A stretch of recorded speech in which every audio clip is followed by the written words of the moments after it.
that'd be fucking hilarious if it was David Arquette. I feel like he did If win it one was, of those for real. he was the WCW champion at one point. Like, maybe that's when he won it. I don't remember. Oh, no. Jeff Jarrett defeated David Arquette and Diamond Dallas Page to win it. And that was for the championship. Are you ready? Oh, you didn't know? If you smell! Austin 316 says I just whipped your ass!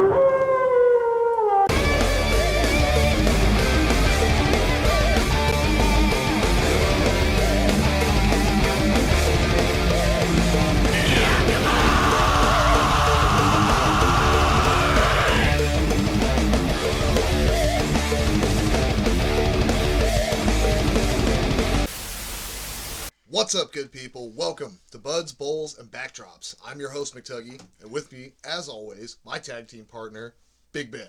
What's up, Buds? What's going on, bud? Another day. Fucking heard that, my friend. God damn. Existing in the world in 2025, dude. Yeah, we got some crazy shit going on this year's nuts. But we're going back 25 years, and we're talking some fucking Rumble. Some Royal Rumble 2000. It's the season, yeah. It is the season. We're only a few weeks out from the most recent Rumble, and we're gonna get into that because, goddamn, that was a fucking probably the funnest Rumble, and I think one of the most divisive I've seen on the internet, like since I think maybe the Cena and fucking Batista botch or whatever. Like, holy shit, people are either so fucking happy or they are so fucking pissed. A lot of upset people. Yeah, I don't get it either. Like, it makes no sense. Their own, I guess. True that. But yeah, just getting into it, life, existing, all the fun stuffs. Yeah, I feel you, man. I feel you. Yeah. Fucking, just say nothing really new in my ass, my neck of the woods either. Like, just. Ain't nothing new in your ass. Ain't nothing new in my ass. Good to hear. Yeah, it's still doing its thing. You got thing. to the doctor yet? Not yet. I'm getting close. We are getting older, dude. We're damn near to that 40 mark, bro. So those, them times is coming.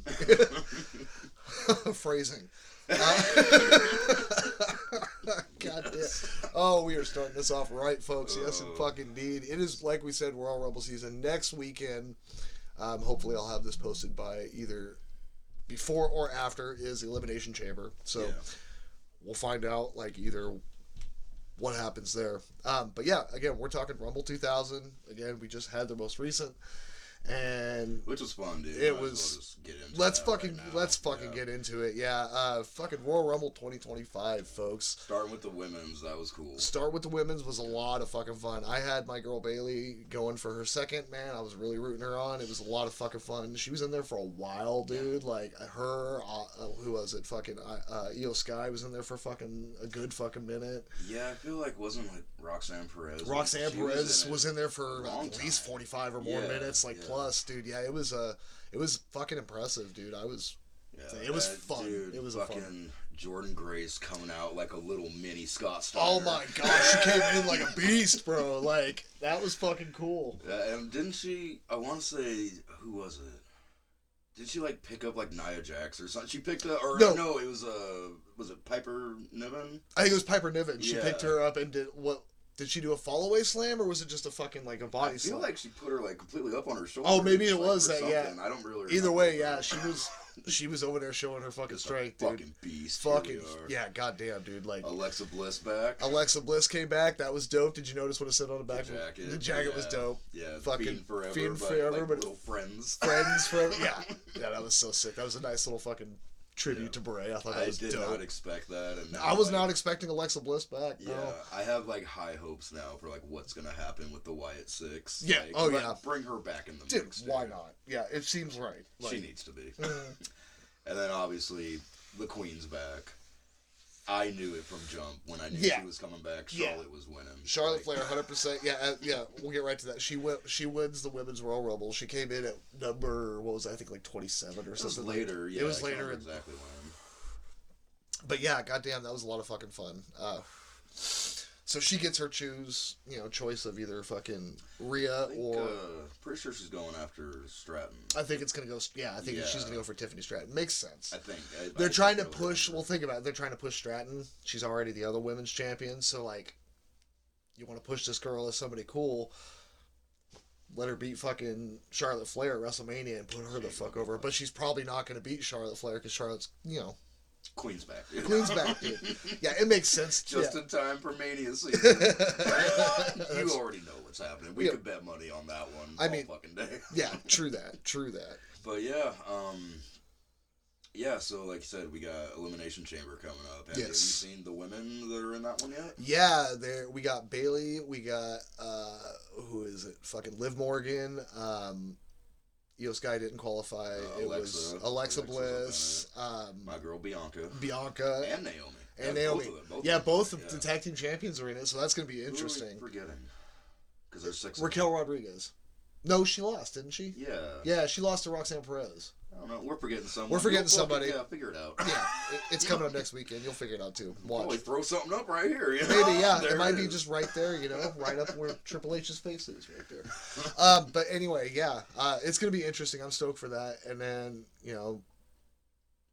get right into the fucking men's rumble, dude. Like, what? Oh no, even before that, dude, we gotta talk that ladder match. That Cody. Oh goddamn, you're right. No, we can't skip over it. They had fun. Holy fuck, yes they did, dude. It wasn't like the best ladder match I've ever seen. No, but they had some fucking fun. I think it probably had some of these gnarliest goddamn bumps for ladders I've seen. That last one, that Alabama slam, that fucking power slam onto right here. Yeah, that power slam onto the edge of the ladder. Clip it right here. Like, dear God, dude, like. They fucked around and they found out it was good. Oh, yeah. I was like, holy shit, dude. Yeah, that was definitely talk-worthy. 100%. Yeah, absolutely. And again, it was one of those things, I knew Cody wasn't going to lose. No, 100%. Mania, there's no way Kevin Owens was going freshly in. Like, that wasn't going to happen. But damn, they put on a show. Yeah, they did. Yeah, they did. And now fucking Kevin's focus is over on Sammy now, and we got a a non-commissioned match or unsanctioned match is what unsanctioned match between Sami Zayn and Kevin Owens at Elimination Chamber. That was just announced by Adam Pearce on Raw last. Oh, cool. Yeah, so that's happening. I didn't even know about that. Yeah, Sammy came out. Sammy came out and demanded it, dude. He came out and fucking was talking shit to Kevin Owens in a promo, and then Adam Pearce came out and was like, "No, we're not doing this." Blah blah blah. Kevin Owens could, if I give you an unsanctioned match, Kevin Owens could wrap your head around a chair. Kevin Owens could spike pile driver you onto the steps. Kevin Owens could do this. Kevin Owens could do that. And Sammy's like, yeah, okay. So what you're saying is, like, if you get an unsanctioned match, I could wrap a chair around Kevin Owens, and then I could do this, I could do that, and fucking Adam Pearce is just like, all right, you know what? Boom, done. Match fucking for Elimination Chamber. That'll be a good one. Yeah, so because Kevin's butt hurt that Sammy stood around during the Cody match. Did nothing to help, but ran to Roman's aid in the Rumble. So he's like, he threw this whole promo in his car, and it's fucking great. It's so good. He's honorary ooze for a reason, bro. 100%. Absolutely. Yeah. I get the story, but come on. Yeah, 100%. Yeah, no, he's bloodline, bud. Yeah. But yeah, no, that's fun. And, goddamn. The men's Rumble, dude. Starting it off, Penta and Rey Mysterio. And Rey.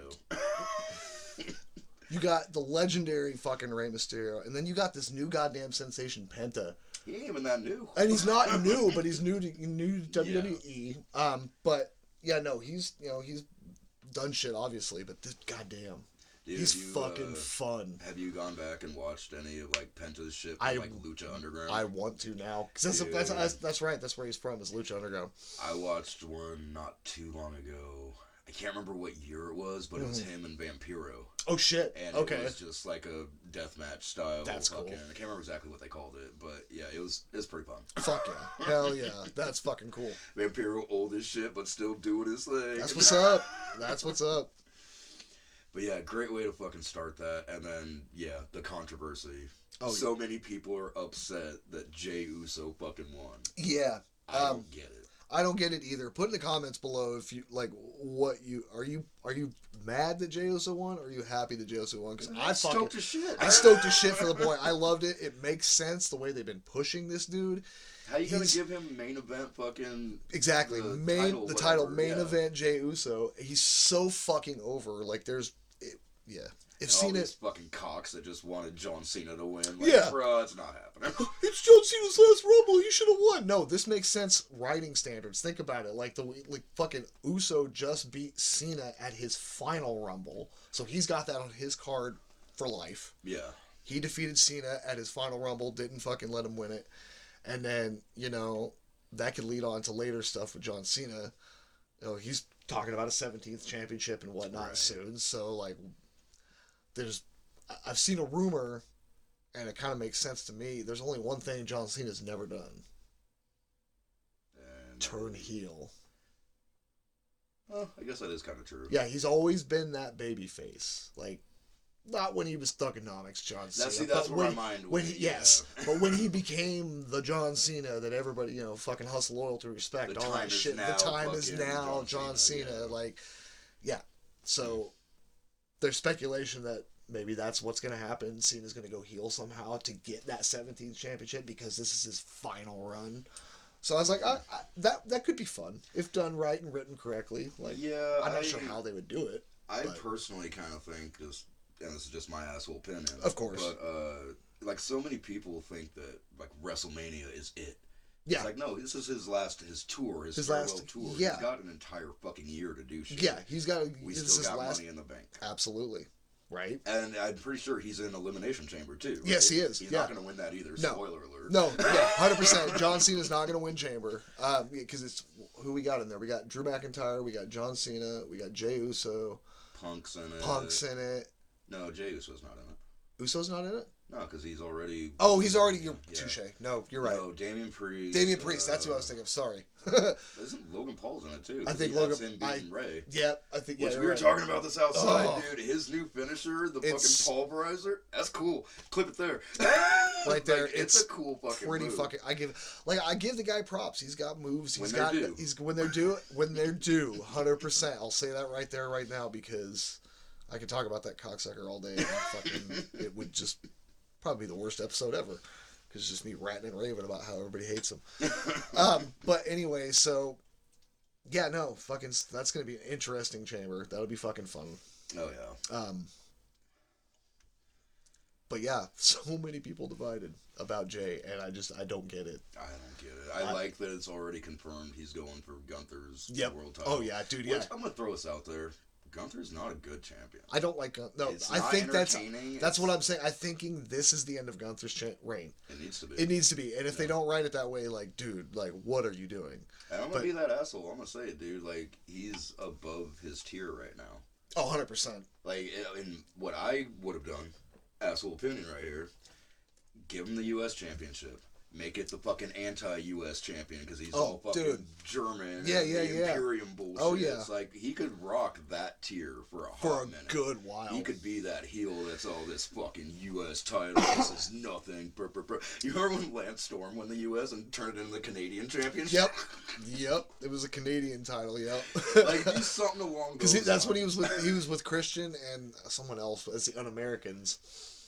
Oh, was that then? I thought that was like way back in like WCW. Oh, maybe it was. Oh, that could be it. You're right. That could be. You might be right. Either way, I just always, yeah, 100%, absolutely.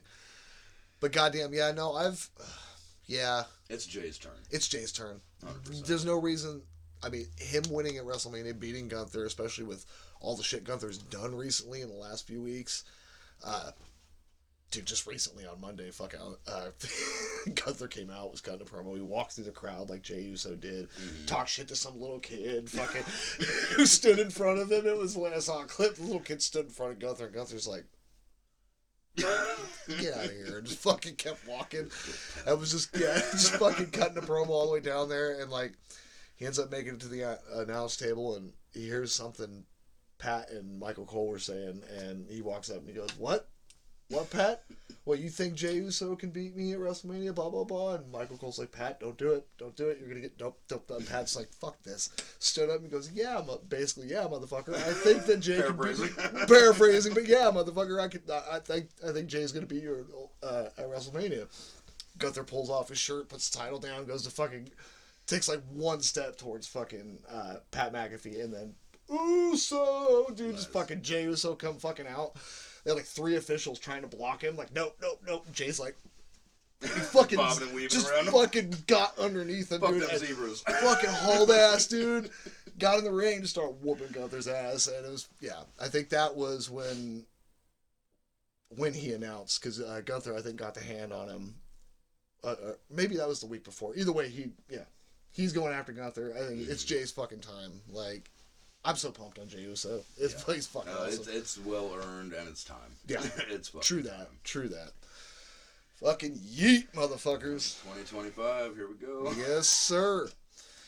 But yeah, those are our thoughts on Royal Rumble 2025. I liked it. I enjoyed it. I had so much fun. Okay, watching the whole. I had so much fun. It was fun.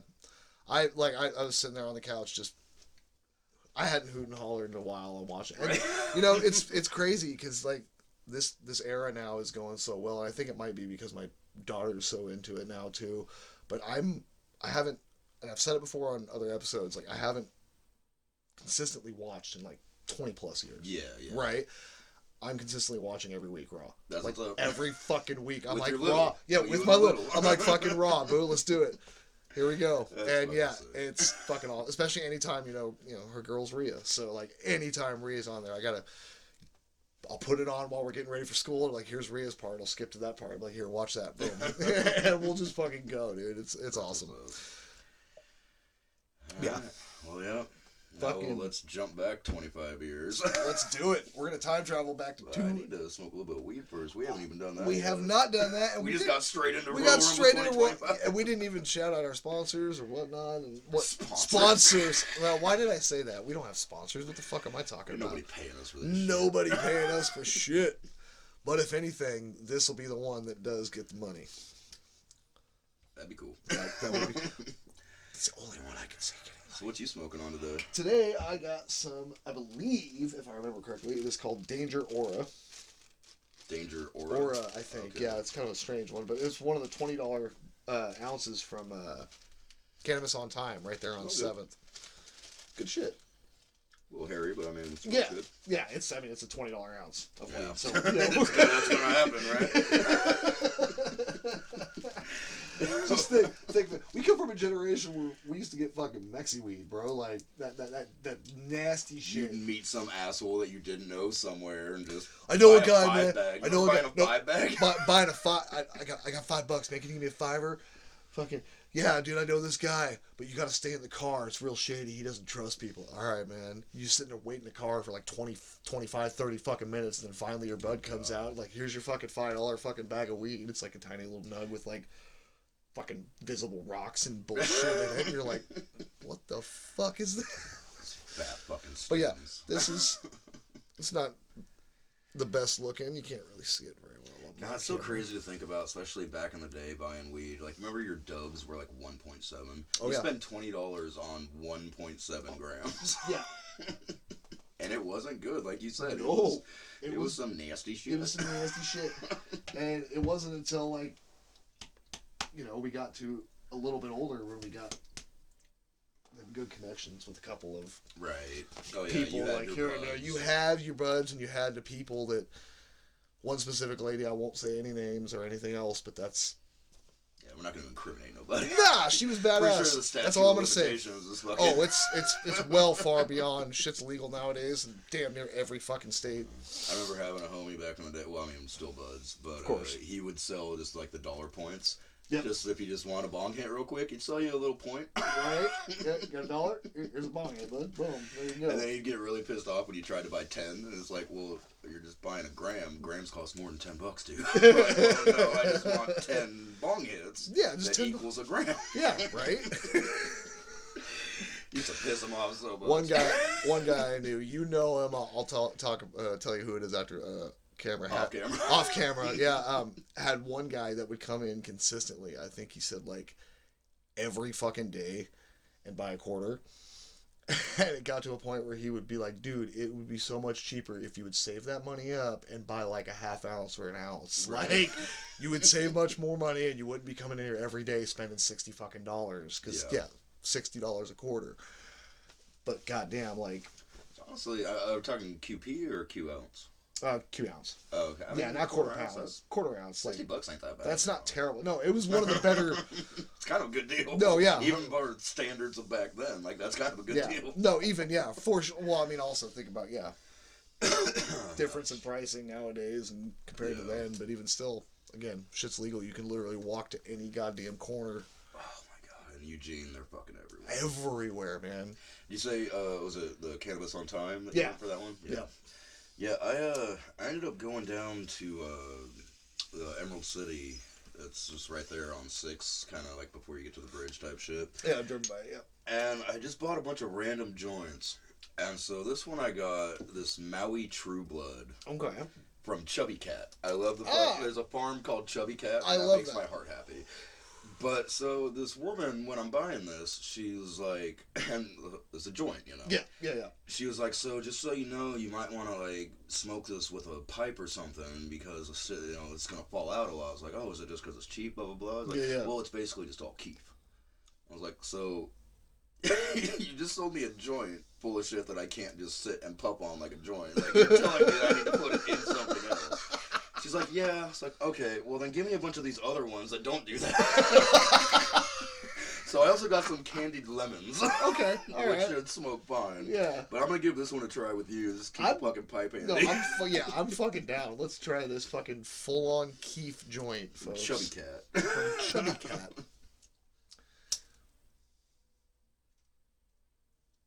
It's like... Oh god, yeah, and it hits like it too. Oh, I'm sure it does. You get that strong fucking taste right in the beginning. It's just not even really going through because it's just packed full of powder. It doesn't fucking surprise me. Yeah, it looks like it's hitting hard. Yeah, no, fuck this shit. Already. Put that bitch out, fuck it. Smoke that. Alright, candied lemons. Let's try this real quick. This is fun for everybody, right? Marijuana time. Are you smoking? What are you smoking, by the way? Let us know in the comments. Like, we're down. And also, while I got you here, I need to do this. I see everybody else, all the good ones doing it. If you enjoy what you're watching with us, like, share, subscribe, tell your friends. It gets us up in the algorithm, all that shit. And I'm going to drop the newest episode, last episode we talked about, King of the Ring, 2001. No, wait. What was the last episode? No. St. Valentine's. St. Valentine's Massacre. Sorry, excuse me. That's the one. I'm going to drop the audio on the Spotify. Go to there, too, and, give us a 5-star rating and, leave us a comment and shit. And, it jumps us up in the ratings, gets us out to more people and all that shit. So share with your fellow wrestling nerds. Exactly, as Ben says all the time. If you check out, the socials. So, yeah. Fuck yeah. All right. Get into it. Royal Rumble 2000. There she fucking goes. We are in New York. Fuck Madison yeah. Square Garden. MSG. Was it the 23rd of January 2000, so 25 years. Yes, sir. Straight up. Yep. Good crowd. 19,231. Yes, sir. That's exactly what I got, too. Yeah. That's the thing, dude. WWF, almost every fucking time, they're going to sell out the Garden.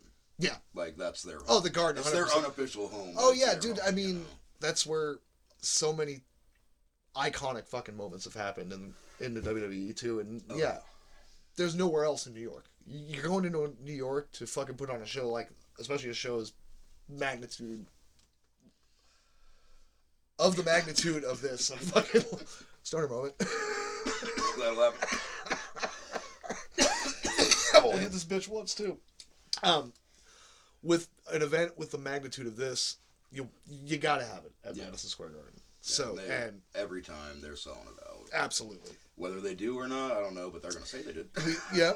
We've talked about them inflating numbers and what have you, but I don't know, dude. Yeah, I don't even know what the capacity is. I really don't. I mean, I could probably look it up right now on my phone if I wanted to, but anyway. You didn't lie to us. It was 19,231. Call it good. Yeah, we're calling it good. Good. Yeah, you worried. But no, this was great. Fucking JR and King. I was just about to say, we got the classic duo of JR and King. Always fucking good. Yeah, it was great. And dude, again, the video packages. This was perfect for this. Oh my god, yeah. They only focused on the Triple H Cactus Jack rivalry. They did. That was the main storyline going into this Rumble, because that was mainly what was going on. All they really cared about, yeah. There was a little bit of that Rock and fucking Big Show shit, but like, in the video package, straight up, just it was Triple nothing H, but Cactus Jack. Absolutely, and we get all the, you know, like we said, we love about these video packages, especially back here. They give you everything. They tell you all the transition, the reasoning behind Triple H, you know, Triple H and Stephanie taking over, and like Rock and all the wrestlers outside being like, dude, you need to reinstate Foley after firing him, because we're all gonna fucking walk, like this is gonna happen, like blah blah blah. So they finally did. And then he gets his ass beat by Triple H again, and it's finally like, and then we get this fucking probably one of the coolest fucking, I remember this fucking reveal. Oh right. When he comes out and he's got Mankind. He's Mankind. He's Mankind. Mankind. He's got the mask and the white. And he's telling, he's like, you know what? I've realized after last night's fight, like, Mankind cannot beat Triple H in a fucking street fight. There's no way. But he's like, but I got a substitute. Exactly. There is one guy that I know for a fact can, and I think you know him, as he's pulling off the mask and ripping open his button shirt to reveal the Cactus Jack shirt. And his name is Cactus Jack. It's so good. Oh, it gives me love that shit. Goosebumps no, right for now. real, yeah. Thinking about it right now. Oh, like, hey, that was cool as fuck. Oh, I love that shit. That was fucking, and the look on Triple H's face when he realizes, oh fuck, he's not dealing with Mankind anymore. Yeah.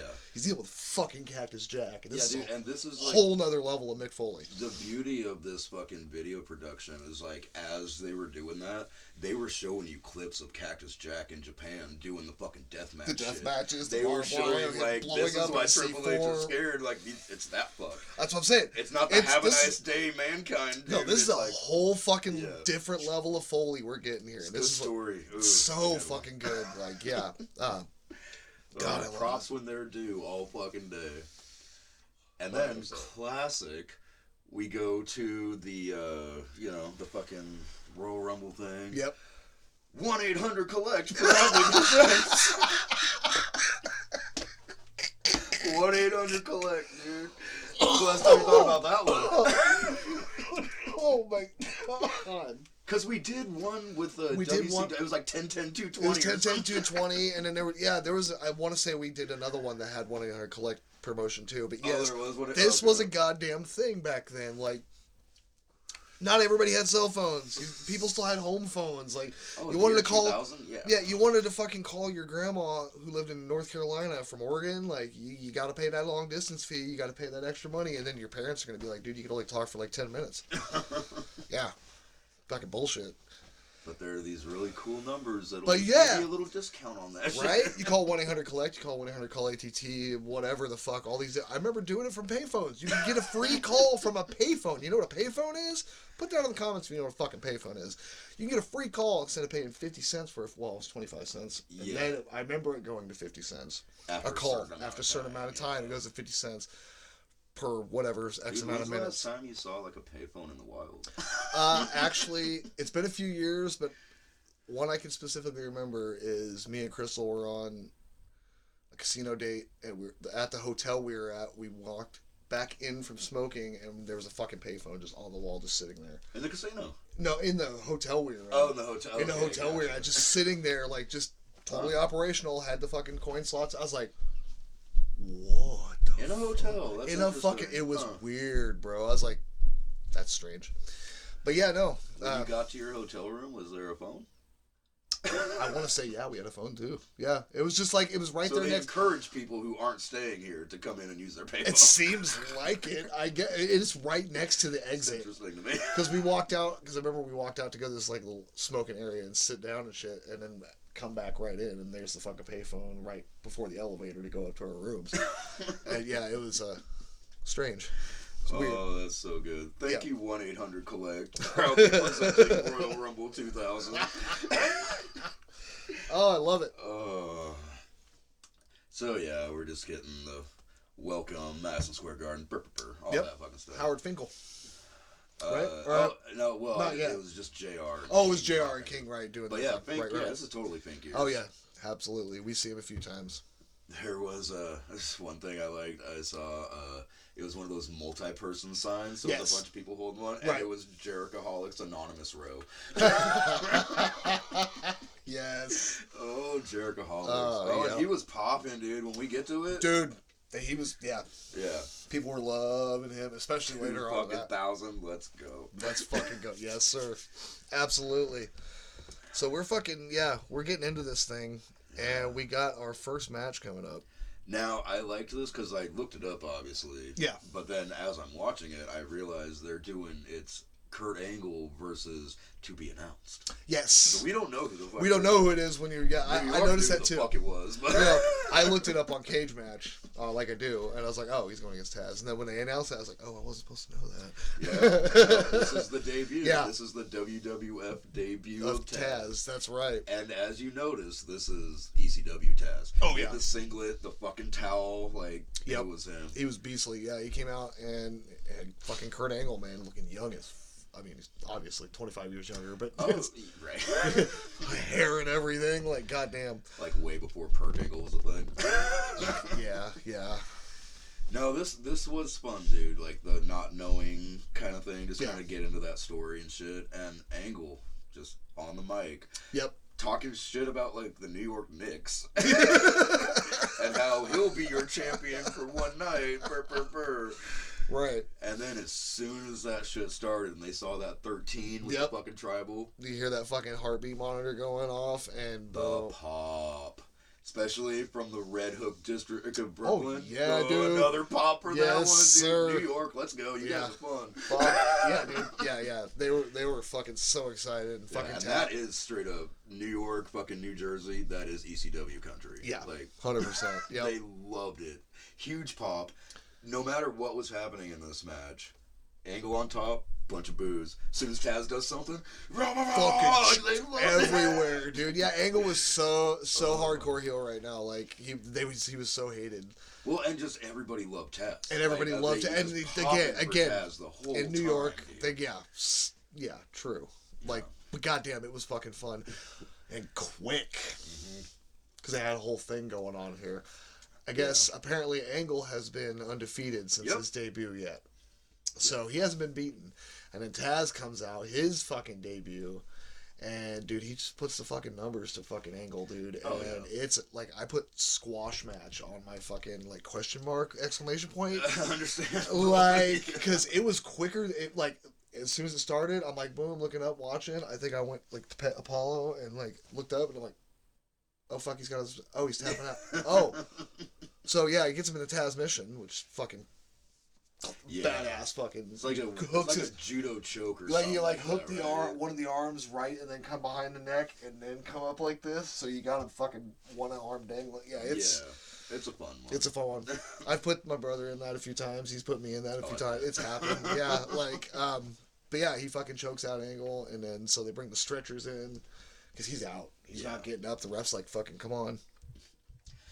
And they call. We were also like emergency medical technicians. Yeah, I noticed that one. I'm glad you brought that up. Yep. They're not EMTs. They're not EMTs. They're emergency medical technicians. That's like, dude. Just in case you don't know what the fucking EMT is. Jesus Christ. Oh, it's so good. Fuck, I love wrestling.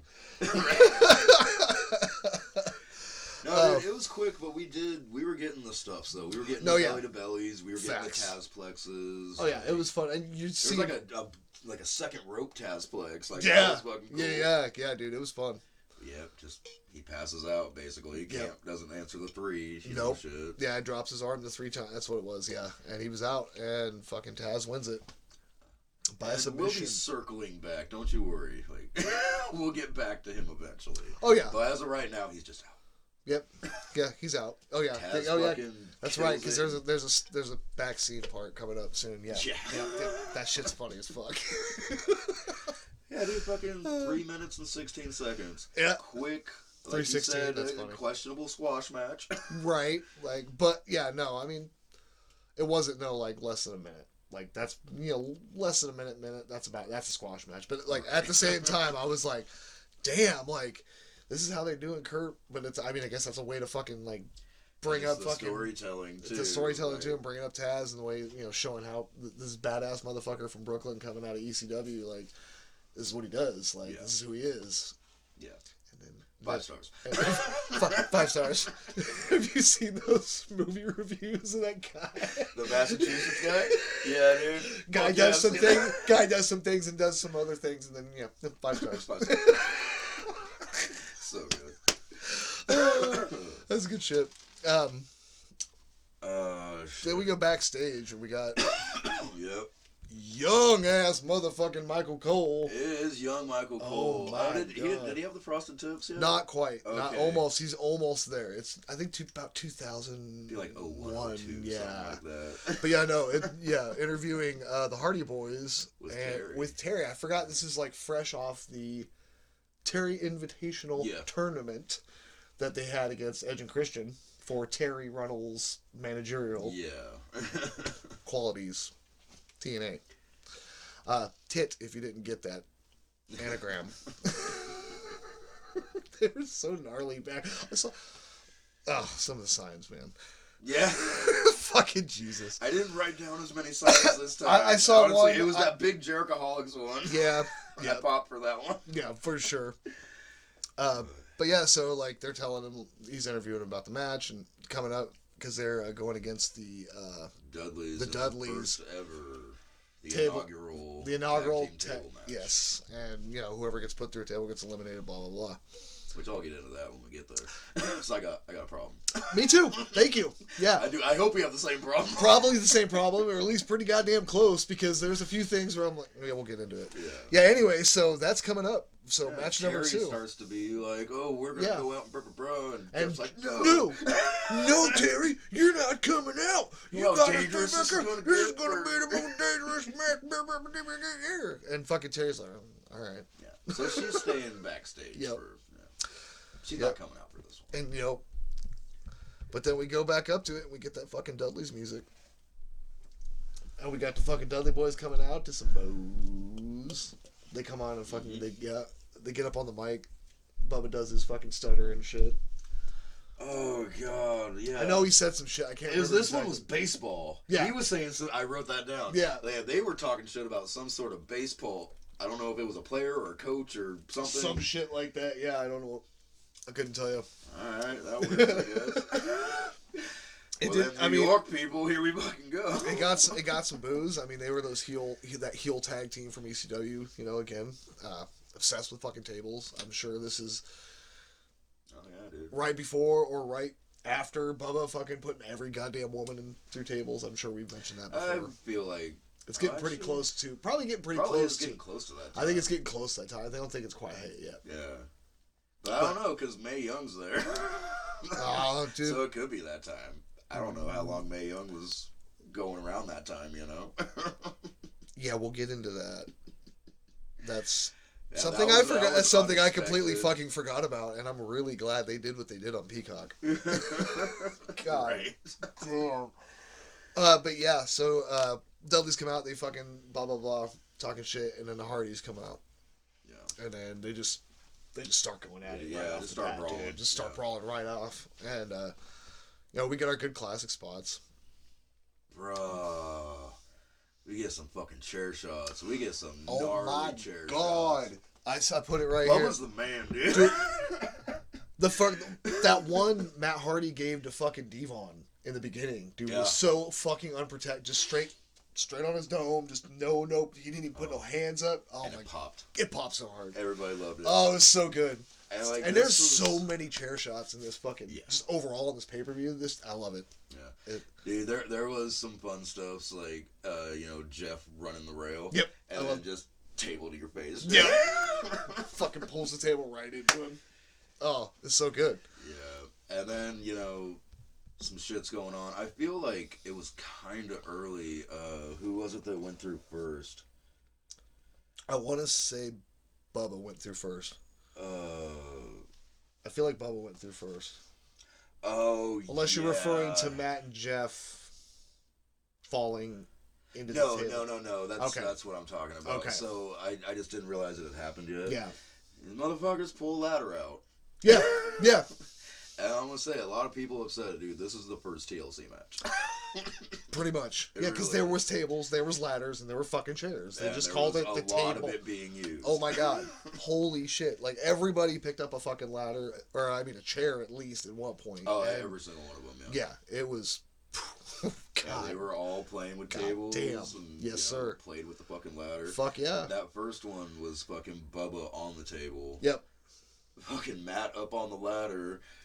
Oh yeah, Jeff on the fucking and they post. both fucking Yeah, double. with the leg drop splash thing. Dude. So Bubba's through the table now. Yep.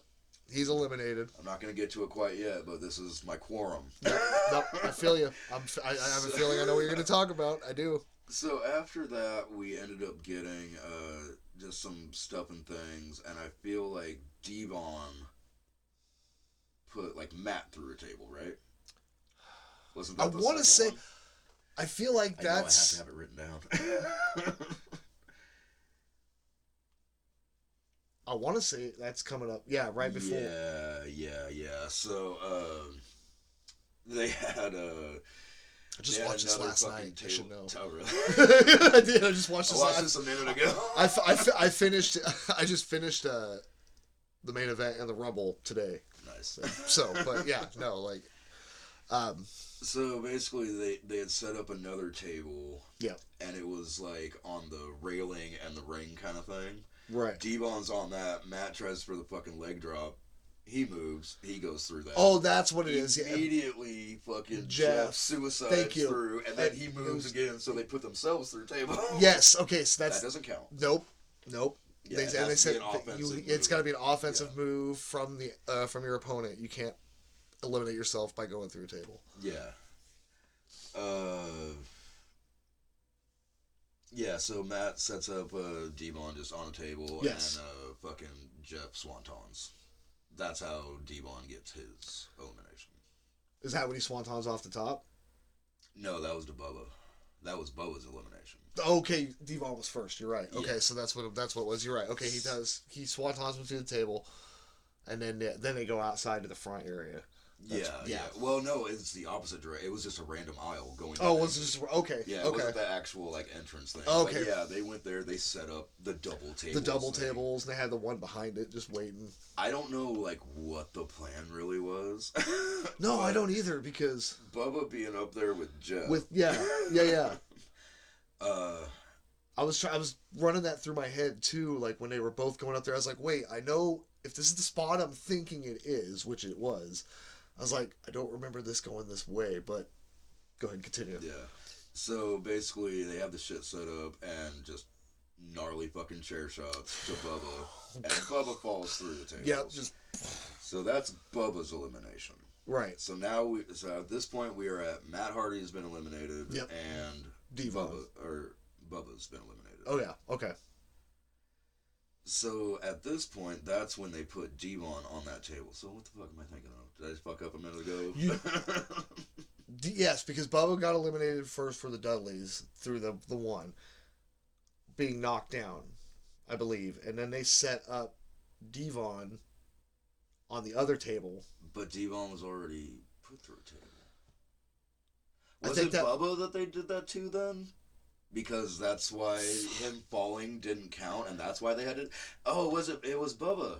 Yeah, Bubba. Yeah, Bubba was the one who fell bad. fell through the double tables. Yeah. Yeah. And then they had the other table behind it. That Matt comes back and grabs it, puts it up, starts beating the shit out of Jeff as up there, and starts beating the shit out of Devon. Puts Devon on the table, and that's when we get Jeff. He takes his fucking shirt off and does the senton bomb. Yeah, I noticed that. Thank you. It's not quite the swanton yet, but yes, he fucking swantons right off that fucking top and just puts fucking Devon through in the Hardys. And the Hardys win the first inaugural tag team table match. And it was fucking. This is again so fun. Okay, my quorum.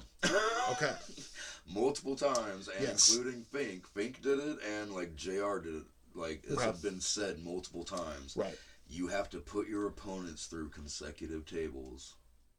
I watched a Dudley go down, and then a Hardy go down, and then a Dudley go down, and the Hardys won. those aren't consecutively going through tables. No. They put their opponent through one. That's I had a problem with that. Okay. That makes sense. Yeah, you'd have to go Bubba and then immediately. Yeah, you'd have to do Bubba and then Devon immediately. For it to be consecutive. Consecutive, yeah. Motherfuckers. Yeah, they fucked it up. I feel like that's, I don't know. Either way. Yeah, you're right. That's fair. I didn't catch that. I didn't catch that. If you're going to make it a point so many times to say consecutive, put that in people's heads. Right. And then, nope, boom, boom, boom. Yeah, it's like they got their words mixed up or some shit. Yeah, I don't know. That is fucking funny. Yeah, I agree. But yeah, dude, this shit was fun. It was 10 minutes, a little over 10 minutes. Mm-hmm. This was fun as hell. Yeah, and again, I enjoyed the first TLC. Absolutely, by not by name, but this absolutely. This the TLC, yeah. Absolutely, because they just realized, throw Edge and Christian in this bitch. Because I want to say, well, we did No Mercy 2000, right? Mm-hmm. Yeah, and that's the first one, right? Or was the first one? I want to say that was the first TLC, yeah, which is not very far from right where we're at now. Was that? Or was that? Or maybe that was just a ladder match, wasn't it? Or maybe that was just a ladder match. Because I remember we did. It was SummerSlam 2000. Oh, maybe that's the one. That was like TLC 2, I think. Oh fuck! I can't really remember right now. God, yeah, again. Dude, we did that like a year ago. We did. It's been a year. Yeah, that's fair. No, that's totally fair. But yeah, no, Hardy's fucking take it, I guess. But no, you're right. This was so goddamn fun. So many chairs, so many tables, so many ladders. Oh my fucking god. Mm-hmm. Yeah, I feel like we got a holy shit chant. Oh yeah, I'm pretty sure we did. Yes, we did. Sounds right. Yeah. Fucking sounds right. That's right. God damn it. Oh, too good. Oh shit. But now we're going to the fucking back, bro. Yes, sir. Yep. And it's those EMTs. The emergency medical technicians. Just so you know what an EMT is. Talking to Angle. Funny. Yeah, and he's just kind of waking up out of his. I was like, well, he choked me out. You can't choke. I'm still undefeated. That's illegal. I'm still undefeated. They're like, so Kurt, funny. Don't walk. And I was sitting there thinking, I'm like, okay, he's been unconscious since they took him from the ring till, like, what, moments before this? That's so bad for your brain. 10 minutes, yeah, easily. That's so fucking bad for your brain. You should not be unconscious that long. All right? If you include the fucking skits and shit, the going to the back for the interviews, like, that was like 15 minutes. That's what I want to say that's like, is that like an Archer thing? Oh, like, it has to be. Like you're out for 3. That's so bad for your brain. Yeah, clip it if it is. Oh, shit. And then here's a surprise. Yeah. Again, looking up the card. This wasn't on the fucking card. No. Yeah. All of a sudden, we get fucking King coming up announcing, or is it Finkel that announces it first? Yeah, he announces. He brings King. Yeah, that's what it is. And then King pushes him away. He says, "Go away, Fink. Give me the mic." Yeah, the only kind of women you like are inflatable or something along those lines. It was something like that. Oh, classic King, dude. Classic King, 100%. Oh, good shit. So, we are going on to the Miss Rumble. Yeah, right? The Miss Royal Rumble. The Miss Royal Rumble 2000. Yeah. The first time they've ever done it. The first ever Royal Rumble 2000. Miss Royal Rumble 2000. And we got judges for this shit. Yep. I don't remember, like you said, I don't remember every one of them. No, we got fucking Classy Freddie Blassie. I popped for that. Yeah. So did New York, dude. Yeah, 100%, dude. I popped too. I was like, yeah! Fucking Sergeant Slaughter, Fabulous Moolah. That's right, yeah. Some other people. Andy Richter from Conan O'Brien. They made a big deal out of him for a second. That was random. It was so random. He wasn't there. He didn't, like, come out with them. No. He was just all of a sudden he was sitting there. Yeah. Like, where did you come from, bro? Were you on the other side of the, like, were you just on front row and just hopped over the barrier where the camera wasn't on you? Something to him. I didn't catch it either. But then we get all the divas coming out. Yeah, this was interesting. Yeah, we start off with Ivory coming out in this weird, like, yellow, like... It was a WWF New York shirt. It was. That's what it was. WWF New York is a thing now. It is, because we'll get to that later. Fresh, yeah. We'll get to that later. I'll talk about that later. Fuck. He's wearing like a police jacket or some shit. Fucking walks up there, but he's like, she looks all pissed off because she's not happy. This is that Ivory now. So like she's like, don't like recognize me for my skill, not for what I look like. Yeah, to Ivory. She's not quite right to censor Ivory. We are getting RTC, but we're getting her The close. seeds of that. We are getting Ivory. yes, absolutely, yes, sir. But basically, it's a bikini contest. That's, if we didn't say that yet. Yeah, that's essentially what it is. It's not like it's an evening gown thing. They're not again. classing up. This is 2000, but this is basically still Attitude Era. Still, like we're still getting that 100% that adult raunchiness of the 90s. So, but yeah. So then she comes out, and then we get Terry. Terry comes out. Jacqueline. And then Jacqueline, and then we get fucking BB. BB. I forgot about BB. I forgot about her too. She came out like, oh yeah, okay, she was a thing at one point. And then we get Luna. Yeah, fucking Luna Michonne. Let's go. Didn't expect that one. Nope. And then the Cat. Yeah, Cat, who is the women's champion right now. And at the time, I'm not sure if it is now, but was King's wife, correct? Yeah. Yeah. Yeah, I'm sure it probably was at this time. Probably, yeah. I don't know though. Can't say couldn't say, but it makes sense. Sounds right. That's what I was going for. Fuck. So yeah, somebody thought this looked good on paper. Yeah, somebody was That's a reality in life. Yeah, somebody was dumb. But I mean, like you said, it's the year 2000. It's the King. We're in the puppies era. True, we're still there. Crowd popped. Oh yeah, crowd pop. Like so, everybody like Ivory reluctantly takes off her coat, and honestly, I was like, "Damn, dude, Ivory.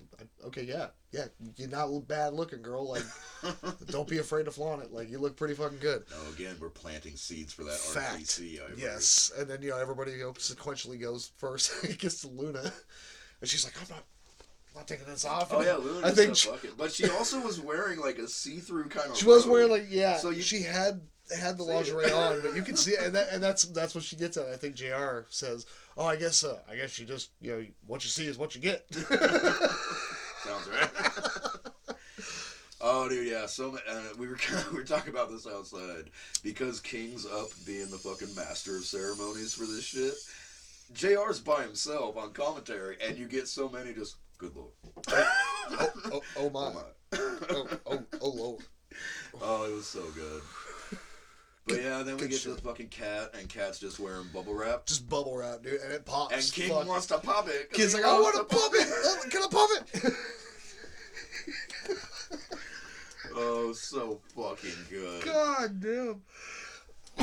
So, huge pop for the bubble wrap. Yeah. We're basically King's fighting, let's get the judges tallied, blah, blah, blah. Yep. And then we get Mae Young rolling out. Yeah, all of a sudden, here comes Mae Young. I was like, I remember, when they brought the judges out, I saw Fabulous Moolah, and I was like, oh yeah, that's it. That's the other lady that used to hang out with Mae Young. And I'm like, wait a minute. I expected it to the happen fucking because wheels Moolah was there. The wheels started turning in my head. I'm like, wait a minute. Why is this making sense? Why do I remember? Oh, fuck. And then Mae Young comes sounds right. And then fucking Mae Young comes out in a, like, pink, like, fucking, like, whatever robe thing, like see-through robe-ish, and she's got her shit on underneath, and she comes up to the... I'm like, oh, God, it's this one. And she gets on the mic. It's this robe. Yeah. New York wants to see her puppies. So, yeah, she takes off her robe, and she's wearing just, like, this one-piece bathing suit from, like, 1957. Yeah, it's just like this... It may as well just be like a fucking wrestling strap. It was a singlet, yeah. Singlet, like, yeah. It was hilarious to me. And then she just slowly... And everybody's like, no. And then, like, there it is. Thank God. I was like, is Peacock gonna... I'm like, I'm surprised, one, that they're letting this segment go. I'm surprised they didn't cut this segment. Right. Two, they're letting it go this far into this segment. Oh, good. Thank God they fucking censored shit. Yeah, they threw up, like, the X with the big old X censor thing, and at times they blurred what they needed to blur. But yes, I remember this live, God damn it, and having to go to school the next Monday and talk to all your friends about how everybody saw Mae Young's titties. And you did. It's scarred in my fucking brain. Not on Peacock now. Not on Peacock now. You won't see it. You have to get, you gotta find an old fucking tape of this fucking paper. It's on the internet somewhere. Or it's on, exactly. You could probably find it somewhere, torrent, whatever. I don't condone that shit, but whatever. bro. One thing I really love that I completely did forget about. Well, not completely, but I wasn't expecting it. Yeah. Good old Mark Henry rolls out to put he comes out and he's like, nope. I forgot. I was like, yes, this is the Mark Henry Mae Young love story. Was so that was a fucking thing. And then we get down to it, and the judges have voted. Yes, they have. And Mae Young won. Mae Young wins. She's Miss Royal Rumble. She's really happy and starts doing it again. Yeah, and then she starts. Yeah. Oh. Again, I seen this live, so I seen January of 2000. Let's fucking go. Let's fucking go. God damn, son. Again, someone sat down and was like, that looks good on paper. Let's do that. There it is. And they got the pop. There it fucking is. It looked good on paper. We didn't say that last episode, I noticed. But yes, fucking Christ. Oh, Valentine's Day Massacre? Yeah, I don't think we mentioned it once. I don't know. Hope not, because honestly, I thought it was a good one. Well, yeah, usually we say it in jest. Or, yeah, absolutely. But, either way, yeah. No, that was one of those looks good on paper moments. Jesus fucking Christ. And it ate up some time. I didn't actually write down. I didn't write how long it was, but it ate some time up. They needed that because we're going to be going into the Intercontinental title match here pretty soon. Yes, we are. Yeah, we're going right into the no. Right now we're going to WWF New York. Yes, with Coach.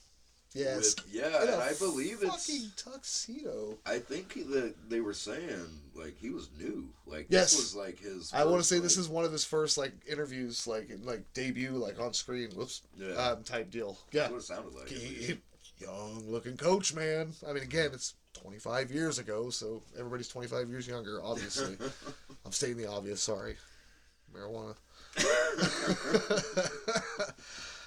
But yeah, so just bullshitting with people at WWF New York. Yep, we're all stoked. We're all watching the Rumble because obviously it's on there. Everyone, yeah.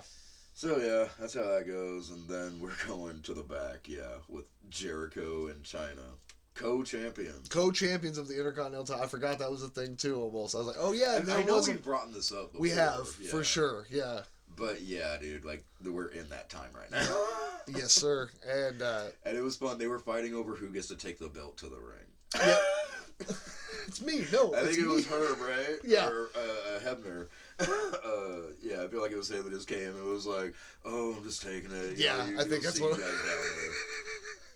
Oh, great! Now neither of us get to. That classic Jericho bitching, dude.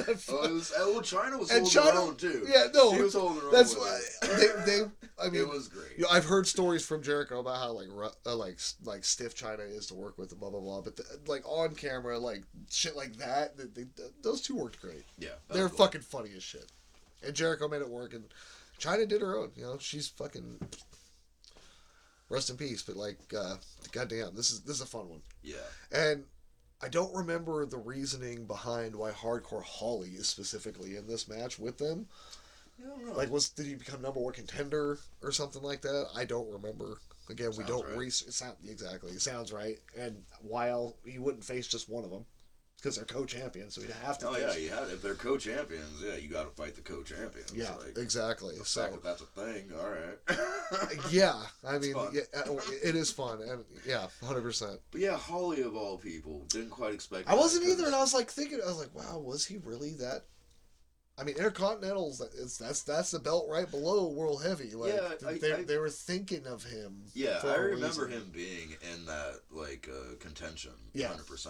Right. But we had just done St. Valentine's Day, yes. and that was literally the night that created Hardcore Holly. That's true. He was Bob Holly in that. That's a good point. Yes, with him and Al Snow in the Hardcore match. You're right. Yeah, that created the character of Hardcore Holly, and now we're here. It's 11 months later. 11 months later, almost a year later. Yeah, he's full on Hardcore Holly. Crashes with him, they got the Crash is a thing, and they're way allegedly over 400 pounds. Rip Crash, but yes, 100%. It's so fucking good. Oh god! And you remember when Crash would have the scale? He would come out with the scale, and he's got that little. Yeah, that came in. That was one of his entrances in the games and shit. All that. Yeah, dude, it's so funny. I'm so stoked. That's fun writing. Right off, not a side tangent, but a side tangent. I'm so stoked for 2025. 2K25. Oh, the game? Yeah. It looks pretty cool. Yeah, it looks pretty fun. Like 300 plus fucking roster, and then Dude, that's before DLC drops. Yeah, that's gonna be sick. You know we're getting Joe Hendry, which we didn't talk about. Oh, probably. We didn't talk about him popping Oh, up in yeah, the Rumble either. Yeah, I was not expecting fucking Joe Hendry's music. All of a sudden it hit, and I was like, dude. I was like, apparently I believe in him now. He's a real fucking person. You know, and it's funny, I never really looked into, like, any of his anything. Me either. But just the memes and that fucking song and shit, it's everywhere. That's the only reason I know him. And I was like, this guy can't be a real wrestler. This is like just some jokes thing. Someone's fucking around. Hardys were fucking with him, dude. Dude, straight up. Yeah. And, yeah. Dude. Oh, that's fun. It's fucking... I was not expecting... I was like, Harley, that's funny shit. Look at this. But yeah, no. Did you see? I feel like you had to have seen it. The video of like, it's like this dude and his daughter watching the Rumble, and like they just start singing the song, and then the buzzer goes off, and it's just, and the little girl just so dude, happy. she loses. Like, she was so goddamn happy. That was the cutest video. Oh God, yeah. You say his name and he appears. You did it. You summoned Joe Hendry. Good job, little bud. Yeah, that was great. That was, yeah, if you haven't seen that clip, fucking look at it. It's funny. It's so fucking heartwarming, dude. It reminds me of me and my kiddo watching. It's so good. I love it. Wholesome as fuck. Wholesome as fuck. 100%. Alright, so yeah, this fucking triple threat match for the Intercontinental Championship. Yes, sir. Hardcore Holly versus China versus Chris Jericho. Who are co-champions. Who are the co-champions, yep. So fun. It's fucking, yeah. It's an interesting storyline. I love it. Again, this was still, you know, when I was watching still. So, like, yeah, I remember this vividly. Dude, and this starts off shitty.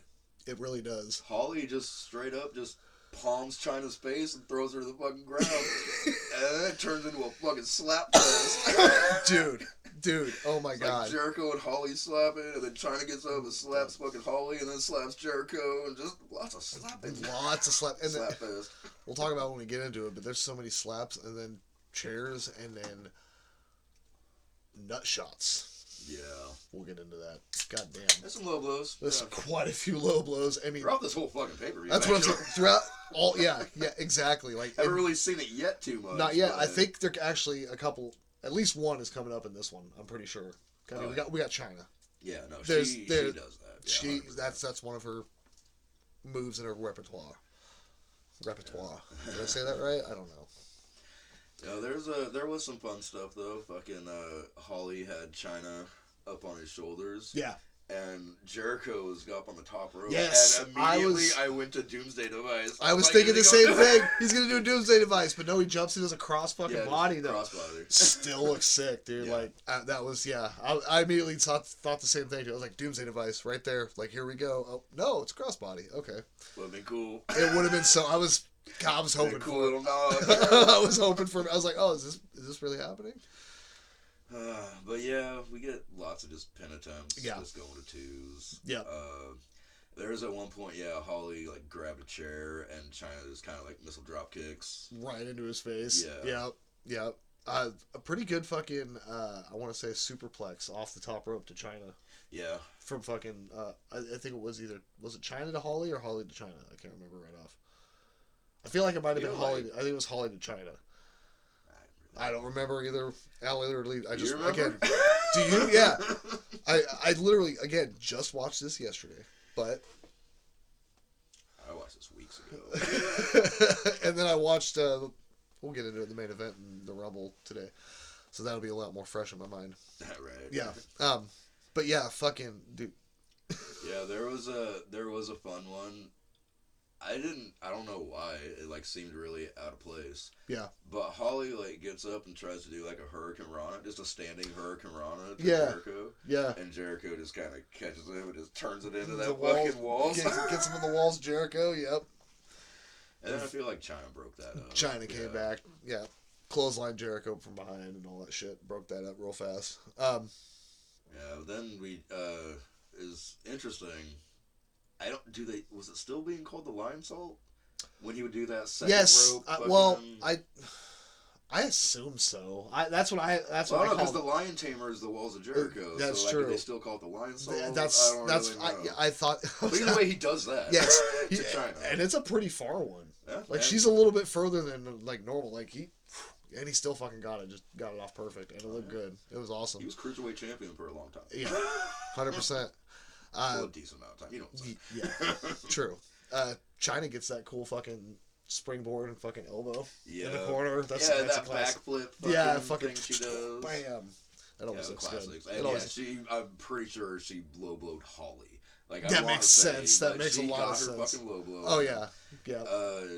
She got a pedigree in too. She did. And Holly, I think it was Holly, kicked out of it. Yeah, he did. Like, yeah, that was quite expected. I wasn't expecting that either because even JR mentions that. Oh, she's using Triple H's pedigree and she hits him with it and goes for the cover and 1, 2, and then Holly gets that shoulder up like right before, and I'm like, oh, did not expect that. No, I saw the pedigree. I thought that was. I thought that was the end too. I was like, I just said I remember most of this vividly, but that no, I didn't. I was like, oh yeah, okay, this goes a bit further, but yeah, Lion Salt for the win. Yep. Jericho that's is now the only Intercontinental champion. Yep. By himself. Yep.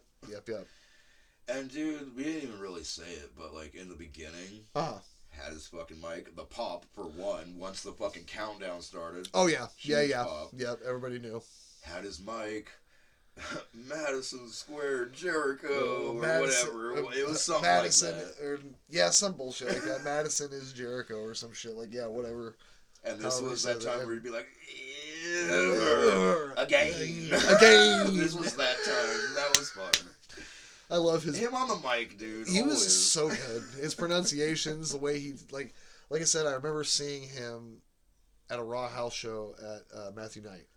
Oh, that's what's up. And he came out and was talking shit about Eugene, Oregon, and this, that, and the other, and he got in like a scuffle with the Oregon Duck and shit. And like I think it was a match between him and Miz or some shit. But yeah, no, it was like 09 or some shit. I don't remember. I'll have to ask Toby because I went with Toby. Oh, gotcha. But yeah, no, I feel like was that the list time? No, that wasn't when he was making the list. I think you just made the list. I want to say it was short hair Jericho. So I don't know. I don't remember either. Yeah, but he's had long, short a lot of times. Anyway, sure, by now you'll have it right there. All I know is, probably. Well, for any type of contest, Kane was there, Kofi Kingston was there, The Miz was there. I can't remember who else, but. All right. But yeah. Anyway. Probably early 2010. Probably something like probably. Sounds Either way, that's fun. Yes, right. Well, that's pretty neat. Little side tangent. Yeah, I have been to a live show. It was a house show, but. Oh. But yeah, fucking Lion Salt for the win, and now he's the champion. And it was kind of quick, 7.5. Yeah, they moved, and it kept moving, so it was interesting to watch. I mean, like we said, it did kind of start off kind of. Yeah, it's kind of easier with triple threats because there's always at least 2 people who can go at it. That's true. Somebody's a little breather. Just all right. Yep. Go do your thing. Beat you up. Okay, we'll go over here and do this. Do spot 26 right now with spot 13 again.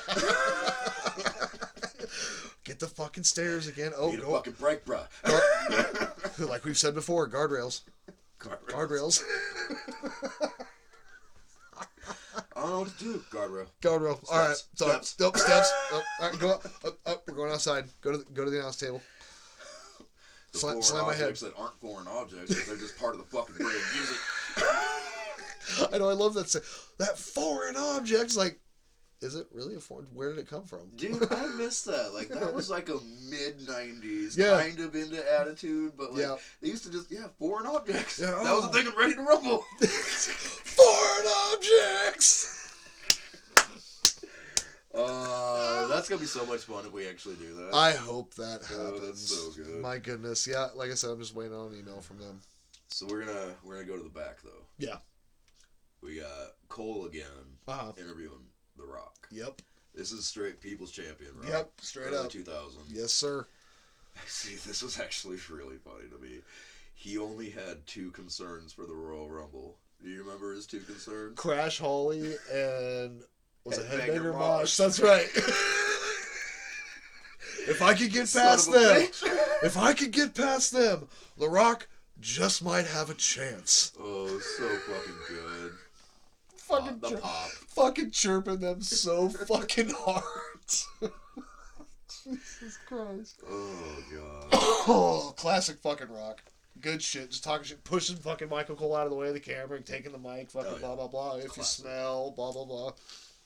Good shit. Alright, now we're going to get we're going to get a video package. Yep. For the Tag Team Championship. That's right, which is going to be the New Age Outlaws and the Acolytes. Yeah, so Outlaws are champs, and Acolytes won, it was like a tag team, like Battle Royal kind of thing. Something like that. Yeah, it sounds right. What it was actually called. Sounds right. Sounds right. Yeah. So Farouk and Bradshaw won that, and yep. Just a little bit of the feud that's been going on. There's been some I feel like Outlaws went to a bar they were at and kind of started a bar brawl with them and some shit. They're just feuding with the fucking Acolytes, and this is because at this point I'm sure Undertaker's already gone. Before he hasn't come back as American Badass yet. So the Acolytes aren't in the Ministry of Darkness no more. Oh, they're still rocking those. But they're still rocking. They're not. But they're not. Yeah, I was about to say, but they're not quite the APA Acolytes. Yeah. Oh, dude, they're not the blue jeans with the cutoff shirt. They're not the APA. Drinking, smoking cigars, and playing cards, and fucking doing. Which I mean, they are in that aspect. Cause they fought them at the bar and shit. That's true. In that realm. Yeah. But still wearing the HP Lovecraft fucking pants. 100%. Yeah, totally. Fucking black. They didn't have the symbols. But they still had the black arm bands and stuff. Yeah, totally. Yeah, this is fine. They just get into it. Oh yeah, real good. We get some fun. We got all our good spots. That fucking clothesline from hell. Oh, dude, yeah. Fucking spinning fucking Road Dog. Gun. Yeah. Excuse me, spinning Gun. It was a good spin. Yeah, he did a nice little. We get the fucking. We get it all. We get the spine buster, the Farouk spine buster. We get the punches, the shuffle. Dances, the shuffle. Yeah, I don't know what the fuck it's called. Yeah, I don't know. Him being Dusty Rhodes. Yeah, exactly. Basically, yeah. We get a Famouser. For the win. Yeah, for the win eventually. But yeah, no, it's dude, fucking all out brawl. This is my favorite. Two of my favorite tag teams for sure. In this era, a lot of I don't know too much about the tag team division nowadays. Like I said, I'm getting more into watching and shit, but there's some good ones out there. I've heard. But there's this is just prime tag team. Yeah. That we had so many good tag teams. Oh, right around now, dude. And yeah, again, fucking they pull it out. They Ass gets the Famouser, I believe, on Bradshaw. Yeah, so I don't remember exactly what was going on, but fucking X-Pac rolls out. That's right. We get a spinning heel kick. We get a spinning heel kick to Farouk, and then fucking... and then it's just a little bit of brawl, the Famouser, call it good. It was 2.5 minutes. Yeah, right? It was... Is that what it was? Yeah, it was quicker than the first match, and I was like, oh. Yeah, 2 minutes and 35 seconds. I was like, damn, they really did the Acolytes like that. But, I mean, Outlaws are the champions, That just seems like such a weird time. I know. Yeah. Only 2.5 minutes. Right. With these two, especially, yeah, it's kind of strange. Little weird buds. Little weird on that one. Yeah. But I mean, you also only gave 3 minutes and 16 seconds to Taz's debut with Kurt Angle. Exactly. That fucking Olympic Slam or whatever it is. Yeah. I don't know. My asshole opinion. Facts. Some people deserved a little bit more time. I agree, 100%. Oh, that's so fucking funny. Yeah, I forgot this one was like that. Just boom, boom, boom, and then there was. Yeah, just there. Goddamn.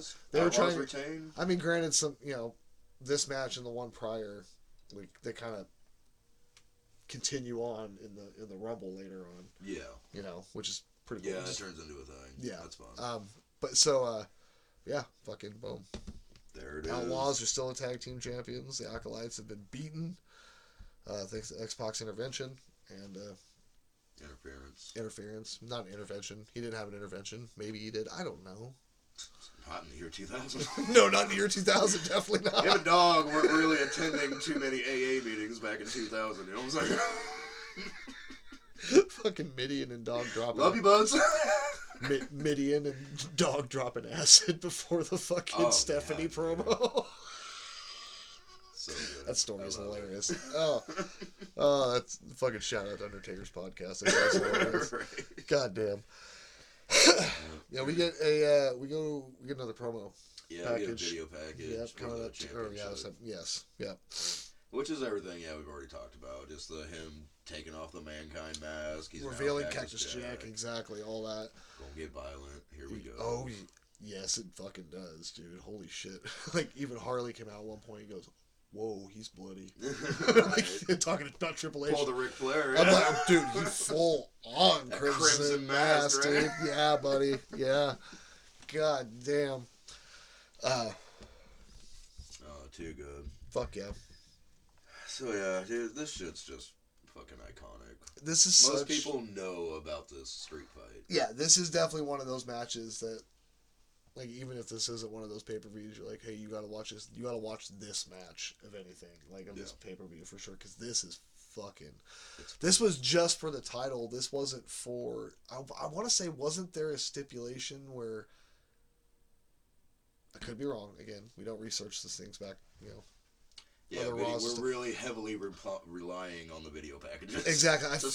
I feel like it was for the, like, if they won, obviously, Cactus Jack wins the title, but I feel like if he lost, he had to retire. Was it this match, or was that another match? I don't think. Because I feel like because that's why they ended up bringing Mick Foley back during WrestleMania 2000, because that's coming up. When they had the McMahon in every corner. I remember that. So, yeah, I mean, that makes sense. I could be wrong. Maybe it's not. So, sound right, though. But either way, no, there was no mention of it. So maybe, again, that's what I'm saying. I didn't hear anything. Exactly. Like so I don't think. I feel like I would have wrote that down. Yeah, same. That's fair. But anyway, no, this fucking get into this match, dude. I love Jack's music. That for the just guitar riff in the beginning, and just I'm like, oh yeah, here we go, let's fucking go. And this, goddamn, coming out, bang bang, fucking Cactus, fucking bang bang. Yes, sir. No, this was fun, and this was kind of good storytelling in this aspect.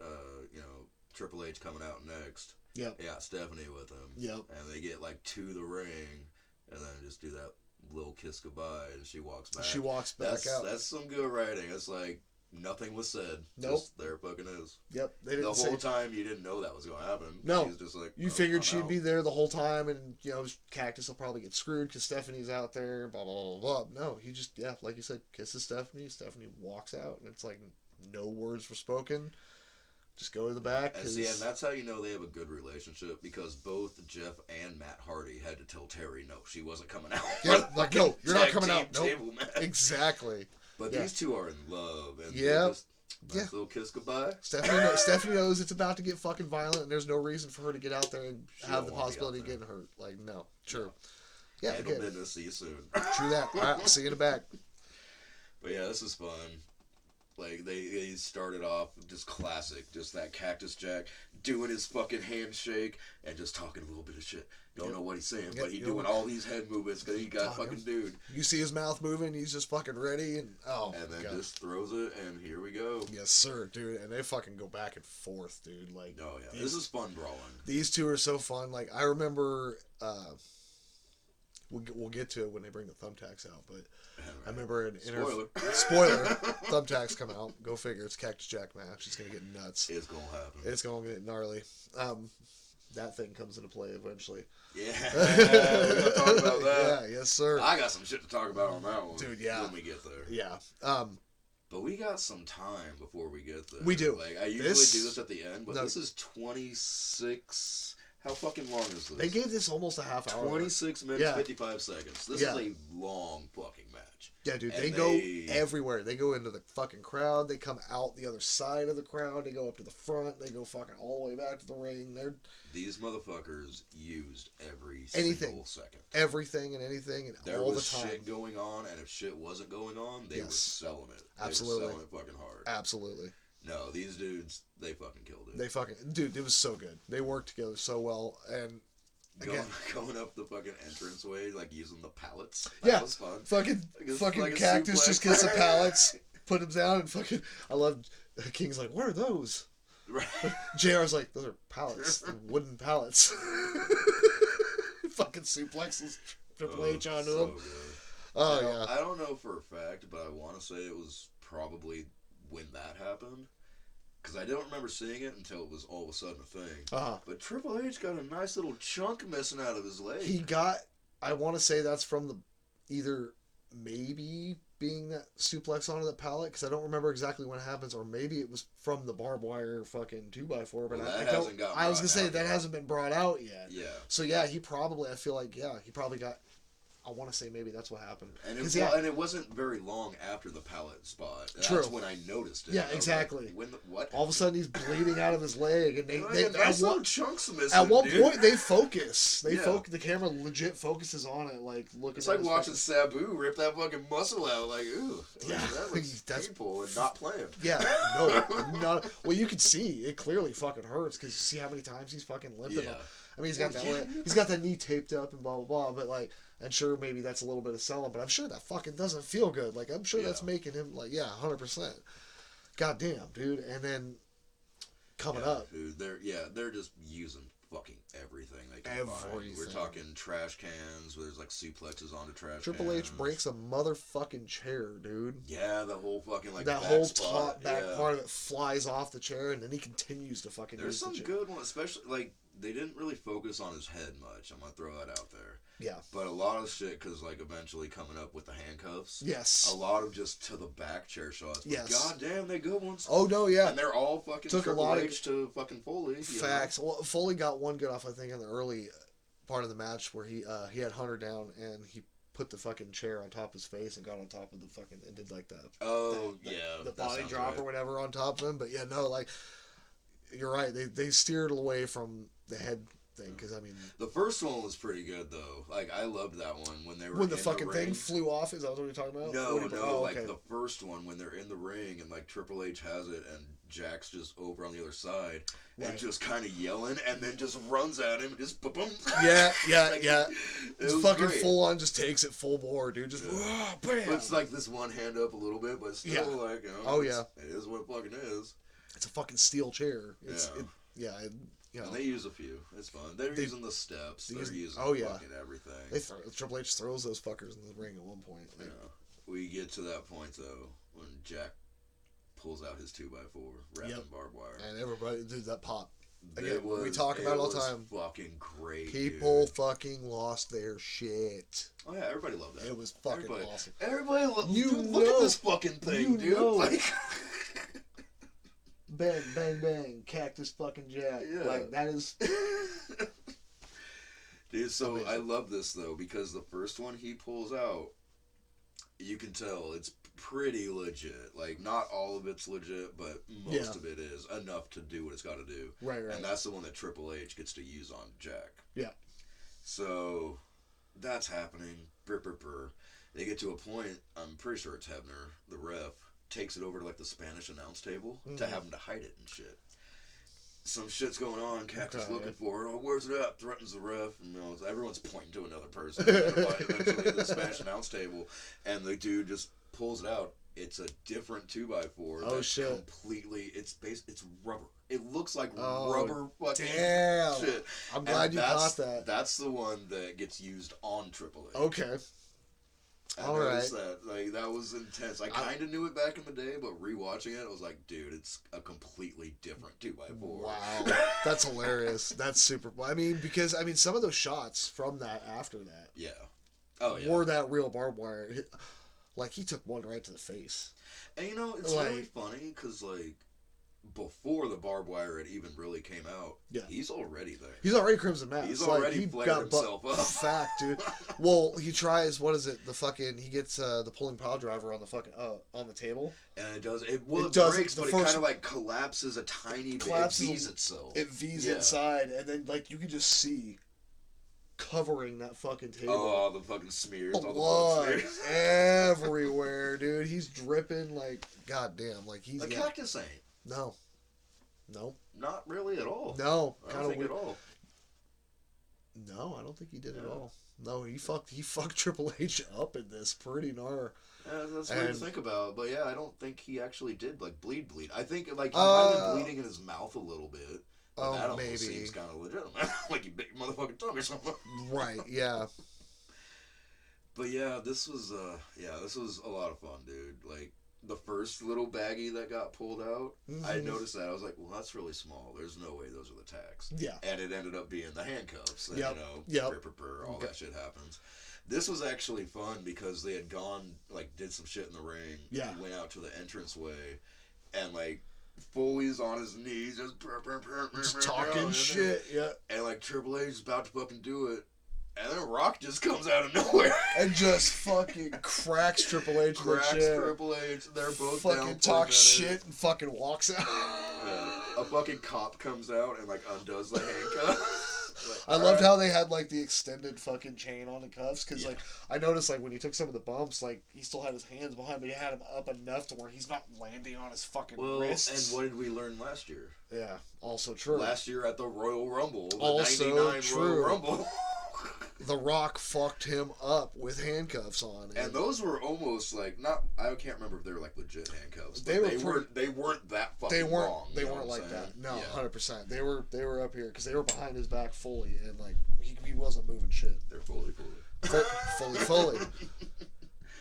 But yeah, no, they 100% learned from the year before. Like if we're gonna do this again, like give him some more room. He can't have his fucking like that. Like, nah, it's gonna fuck you up bad. Yeah. Either way, cop fucking undoes it. Yep. And I feel like my headcanon is, okay, Rock's backstage watching this match, and he sees Triple H about to fucking crack him again like last year, and he goes, oh fuck no, we're not going to do that to Foley again. He comes out, cracks fucking Triple H with that chair, talks his shit, runs backstage, and then as soon as he gets backstage, he sees cops, hey you got a handcuff key? Yeah, get your ass out there and get Foley uncuffed now, go. And fucking walks. Well, that's my head canon. Fucking filmed that, honestly. That's my fucking head canon of Rock going backstage, and that's the reason a cop came out. Was Rock being like, "You go to fucking uncuff him." See, that makes sense. Yeah, from a storytelling perspective, right? That makes sense. Should have fucking. I feel like they should have filmed that little segment right there of Rock going backstage. How close were we to Rock and Sock connection? I feel like it's got to be coming close because Rock coming to his aid. Advocated the whole like we're all about to walk out on your candy asses. Yeah, exactly. He's absolutely. Like he was 100% behind getting Mick Foley back. Yeah, totally. So I feel like that's either had already happened or it's about, because it happened when he was Mankind, not when he was Cactus Jack. Yeah. So I feel like it probably either just already happened and that's why he's advocating for him back then, or maybe it's about to. Yeah, it seems like they could have been a 99 thing. Like, I believe that. Yeah, or very. Right. I mean, we're already early 2000 because we're in January, but yeah. So yeah, that makes sense. But goddamn, yeah. So that as soon as I thought, I was like, "That's my headcanon." Rock went back there and told that cop to fucking go, motherfucker. Yeah, and then we finally get the baggie, the big blue, the one bag. that I didn't expect it to be blue, but I wasn't expecting that blue was the either, size but of yes. bag I was looking. Yes, for. He pulls it out, and this is what I was trying to bring up earlier. I figured we'd wait till now. I remember an interview, I believe, with Foley. I think it was on Hot Ones. And he was talking about him. The show where you eat the hot wings and the dude asks you questions and it gets hotter and hotter? Yeah. Dude, I love that show. Yeah, I love that show too. Shout out to fucking Hot Ones. I fucking love that shit. But yeah, so he was talking about how like the thumbtacks, Vince, he goes, I remember Vince telling me specifically before the match, no thumbtacks. And he goes, he's like, when we're in there back in Gorilla getting ready to go out, fucking Hunter comes up to me and goes, You got the thumbtacks under the ring already, right? He goes, yeah, they're already there. What's he gonna do? What's he gonna fucking do? I'm the champion, you're the #1 contender. What the fuck's he gonna do, bruh? True. Yep, that's facts. But yeah, no, they bring the thumbtacks out. Foley pours them motherfuckers, and this is so reminiscent. It's a lot, too. It's so many, like thousands at least. Yeah, 100%. It took up like a good, quarter. Oh yeah, of, like we later we see them fucking brushing that ring off still, like with a shovel. Dude with a shovel and one guy trying with to get like all a little broom out of the fucking ring. Using a fucking shovel. Oh god. That was but yeah, hilarious. we get a couple bumps on the fucking thumbtacks. I showed Harley that and she goes, I was like, those are real. Yeah. She's like, what's a thumbtack? So I had to explain it to her. She doesn't quite know what a thumbtack is, but I was like, it's a tiny little like a nail, but you use it to poke. It's got tiny pokey on it. And she goes, for a corkboard. Yeah, for like corkboards or like whatever. And she goes, oh, and then like I showed her the fucking bump he first takes, and then he rolls over, and I'm like, yeah, you see all that? That's all sticking in his skin. She goes, oh gosh. I was like, yeah, that's pretty gnarly. dude. And it's fun because the first one is just like a back. It's just a back body bump. Right? Yeah, exactly. Which, you know, and that's, when he rolled over and tried to get a little more stuck in his skin type shit. Yeah, very reminiscent. He's selling it. Very reminiscent of King of the Ring '98. Oh, right, yeah. Because he kind of did a similar thing when he got chokeslammed. He rolled over to the he more wasn't quite in where he needed He's to like, be. oh, that wasn't where I wanted to be. I need to roll over here. Oh, God, there we are. So, yeah, that was fun. And then another thing I didn't expect, and this is going to go back to the fucking Intercontinental Championship. Okay. We get a kick out from the pedigree. Uh-huh. We saw that twice in one night. We saw a kick out of the pedigree. You're right. That makes that move really weak. I'm just going to throw that out there. Well, yeah. Well, I mean, that could explain Seth Rollins' fucking current streak. Oh, he's rocking the pedigree for a hot minute. Yeah, well, I think he still uses it, but he's definitely got he's still got the stomp and shit. Yeah, that's where my mind goes for Rollins, the stomp. Yeah. Fucking stomp to fucking that double stomp to fucking Roman. We didn't talk about that, but goddamn. Yeah. Oh yeah, the little brawl that had happened. Yeah, between him and Punk and fucking Roman. Honestly, that would be a fun triple threat. That'd be a fun one. Dude, I'm into it. You should throw it in a cage though. Yeah. Or something, gimmick it. I don't know. Either way. Give it a sell. Give it a fucking sell. I mean, that fucking would be cool. That Punk McIntyre cell match was dope. Like, and that was a fucking first match of that pay-per-view. That still blows me away that they opened with that. It's a good way to start, dude. True. It's kind of like when you got a Royal Rumble and you throw Penta and Rey Mysterio in at 1 and 2. Facts. Sometimes you know how to write shit. Facts. For real, props on that. I love that so fucking much. It was awesome, dude. Yeah, that was so cool. I agree. But yeah, no, we got the kick out from the fucking pedigree, and because when his first pedigree again, I just said I remember a lot of this vividly, but again, clearly some spots are fucking back there somewhere in the fucking recesses of my mind. But when that first pedigree hit, I was expecting, there it is, boom. Yeah. He hit the pedigree because he on the tax. No, this one. Oh no, that was the first one. Okay, the second one is on the tax. Okay, so the first one, yeah, and then I was like, wait, no. When he kicked out, I'm like, oh yeah, because I started to remember there's a fucking pedigree on the tax. Yeah, you knew that spot was gonna happen, and that wasn't that spot. That wasn't that it's spot. It's not the spot you're looking for, bro. This is not the spot you're looking. Fuck yeah. But it is really close to that because I feel like there's a tiny little scuffle, and then it's just it's coming up. Right it's because Triple H gets knocked on the tax at one point too. Like they both get a little bit of tax. Yeah, they both play a little not bit. As bad. Not as bad, but clearly, I mean, Foley's a glutton for punishment. That's the fucking why we love him. The pedigree in it though. He got a decent amount, just like all up in here stuck. It looked good. It looked good. So close to his fucking eye. It looked awesome. Yeah, he took that all fucking day, Jack. Holy shit. Let's fucking go. Let's fucking go. Hell yeah. Oh man, yeah. So. That's the win right there. He fucking pedigrees him on the tax, fucking flips him over for the pin. Excuse me. That'll happen. Yep. And Triple H is still the champion, and Cactus Jack is fucking. They're both just. He retains, and we didn't say it, but at some point Stephanie had like rolled down. She did. She was there at ringside. She was. So Triple H wins, and she's like helping him down the aisle. Yeah, and you can still, again, I mean, he's bleeding all over his face. His blade jobs were great. They were great. I don't remember seeing. Fucked up. Because at one point there's a good shot of it where you could just see it just oozing the fuck out of his head. And I'm like, ooh, dude, you bladed real good. Like up near the fucking like hairline probably, so you ain't seeing that shit. And then you add that fucking weird little leg thing. Yeah, whatever the fuck. Yeah, whatever fucking chunk. Oh man, it reminds me of. Get this man a beer. It reminds me of backyard wrestling with my brother. Shout out to Moo. One time on a trampoline, and we were using a cookie sheet, obviously, because why the fuck not? And this motherfucker got classic. Yeah, and this motherfucker got bent after we tried to like rebend it back, and it had broken on the edge, and it had like a little jagged piece out of it.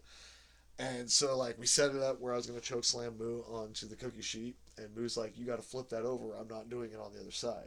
Oh, because it had like the little because it had the little jagged edge. He's like, I don't want to. I was like, come on. He's like, no, I'm not. I was like, all right. So I flipped it over, and then I got him up for the choke slam, and I looked at his friend. I was like, and he flipped it, and I fucking dropped my brother on that, and he's got the scar. I'll have him show it to you. He took a fucking chunk out of his arm from the fucking cookie sheet. Oh, that's great. Oh. You know what? I'm actually really glad you just said that because we didn't talk about it, but at some point in this, they had one of those commercials of, we do this in the ring. Don't try do this. Yeah, you're right. They did. Because this was classic backyard wrestling days, dude. Facts. That was a thing. Those, yeah. God and they don't condone it. They don't condone. Please don't try this at home. Yeah. I mean, yeah. But you know. That's so good. How many motherfuckers would not be here? Case in point, we just talked about him if they weren't doing this shit at home. That's true. Yeah, them Hardys. Them Hardys, that fucking Mick Foley we just talked about. Yeah. Countless fucking others. Yeah. So, but yeah, fucking main event. And now we are getting up to the Royal Rumble. Yeah, well, I mean, dude, WWF New York is a new thing, so they gotta go back to it. Oh, they do. And this is when he young-ass Jonathan Coachman. And this is when he interviews Linda, right? Linda McMahon. That's right, yep. And I can't remember exactly what she said, but it was something along the lines of, it'll be handled the McMahon way. I remember that line specifically. I don't remember exactly what the context of it was, but I do remember it was like we'll handle it the McMahon. I was like Helmsley shit, and it'll be handled the McMahon way. I thought it's funny because, you know, in light of recent events, as soon as she said that, I was like, I don't think I like how you. No, I don't know. You shouldn't handle it the McMahon way. You know, bad. She's the real McMahon, right? I mean, see that one. She's the real one. She's on that dipshit's cabinet. I won't say any more about that. Oh yeah, she's like a politician and shit now. It's a little scary. Hella scary. Yeah. Oh, the best soap opera in the world. That's a little scary. God, Earth. Like they're playing Sims in real life and shit. Fucking a little scary, dude. A little scary, bro. It's quite basic. Yeah. Oh my god. Oh my that's god. too good. Fucking yes, sir. But okay, yeah. Here we fucking go. We've done this once before, and like I said, this is where my real stoner moments come out. Trying to just stay in the order of where we are. I'm very glad you said that because I was adamant about putting down who comes out, what number, who's getting eliminated by who at when time. Yeah. I got all that shit. All right, beautiful. I got to a fucking point where I missed Hardcore Holly. Spoilers, he doesn't win. He gets eliminated. Bruh. Who knew Hardcore? If you had money on Hardcore Holly, sorry, you're losing. I'm sorry, Sparky Blood. I'm not trying to be a dick. Just living in reality, bro. I think even JR at one point says Hardcore Holly now on the Royal Rumble, he has a chance to go to WrestleMania. I'm like, it's gonna make my comment even better. Oh fuck! I forgot where I was going. Yeah, stoner moment. Holly ain't winning either fucking way. Yeah. Here we go. Let's start this bitch off. So this is obviously before women's division. Yeah. Just fucking men's. Yep.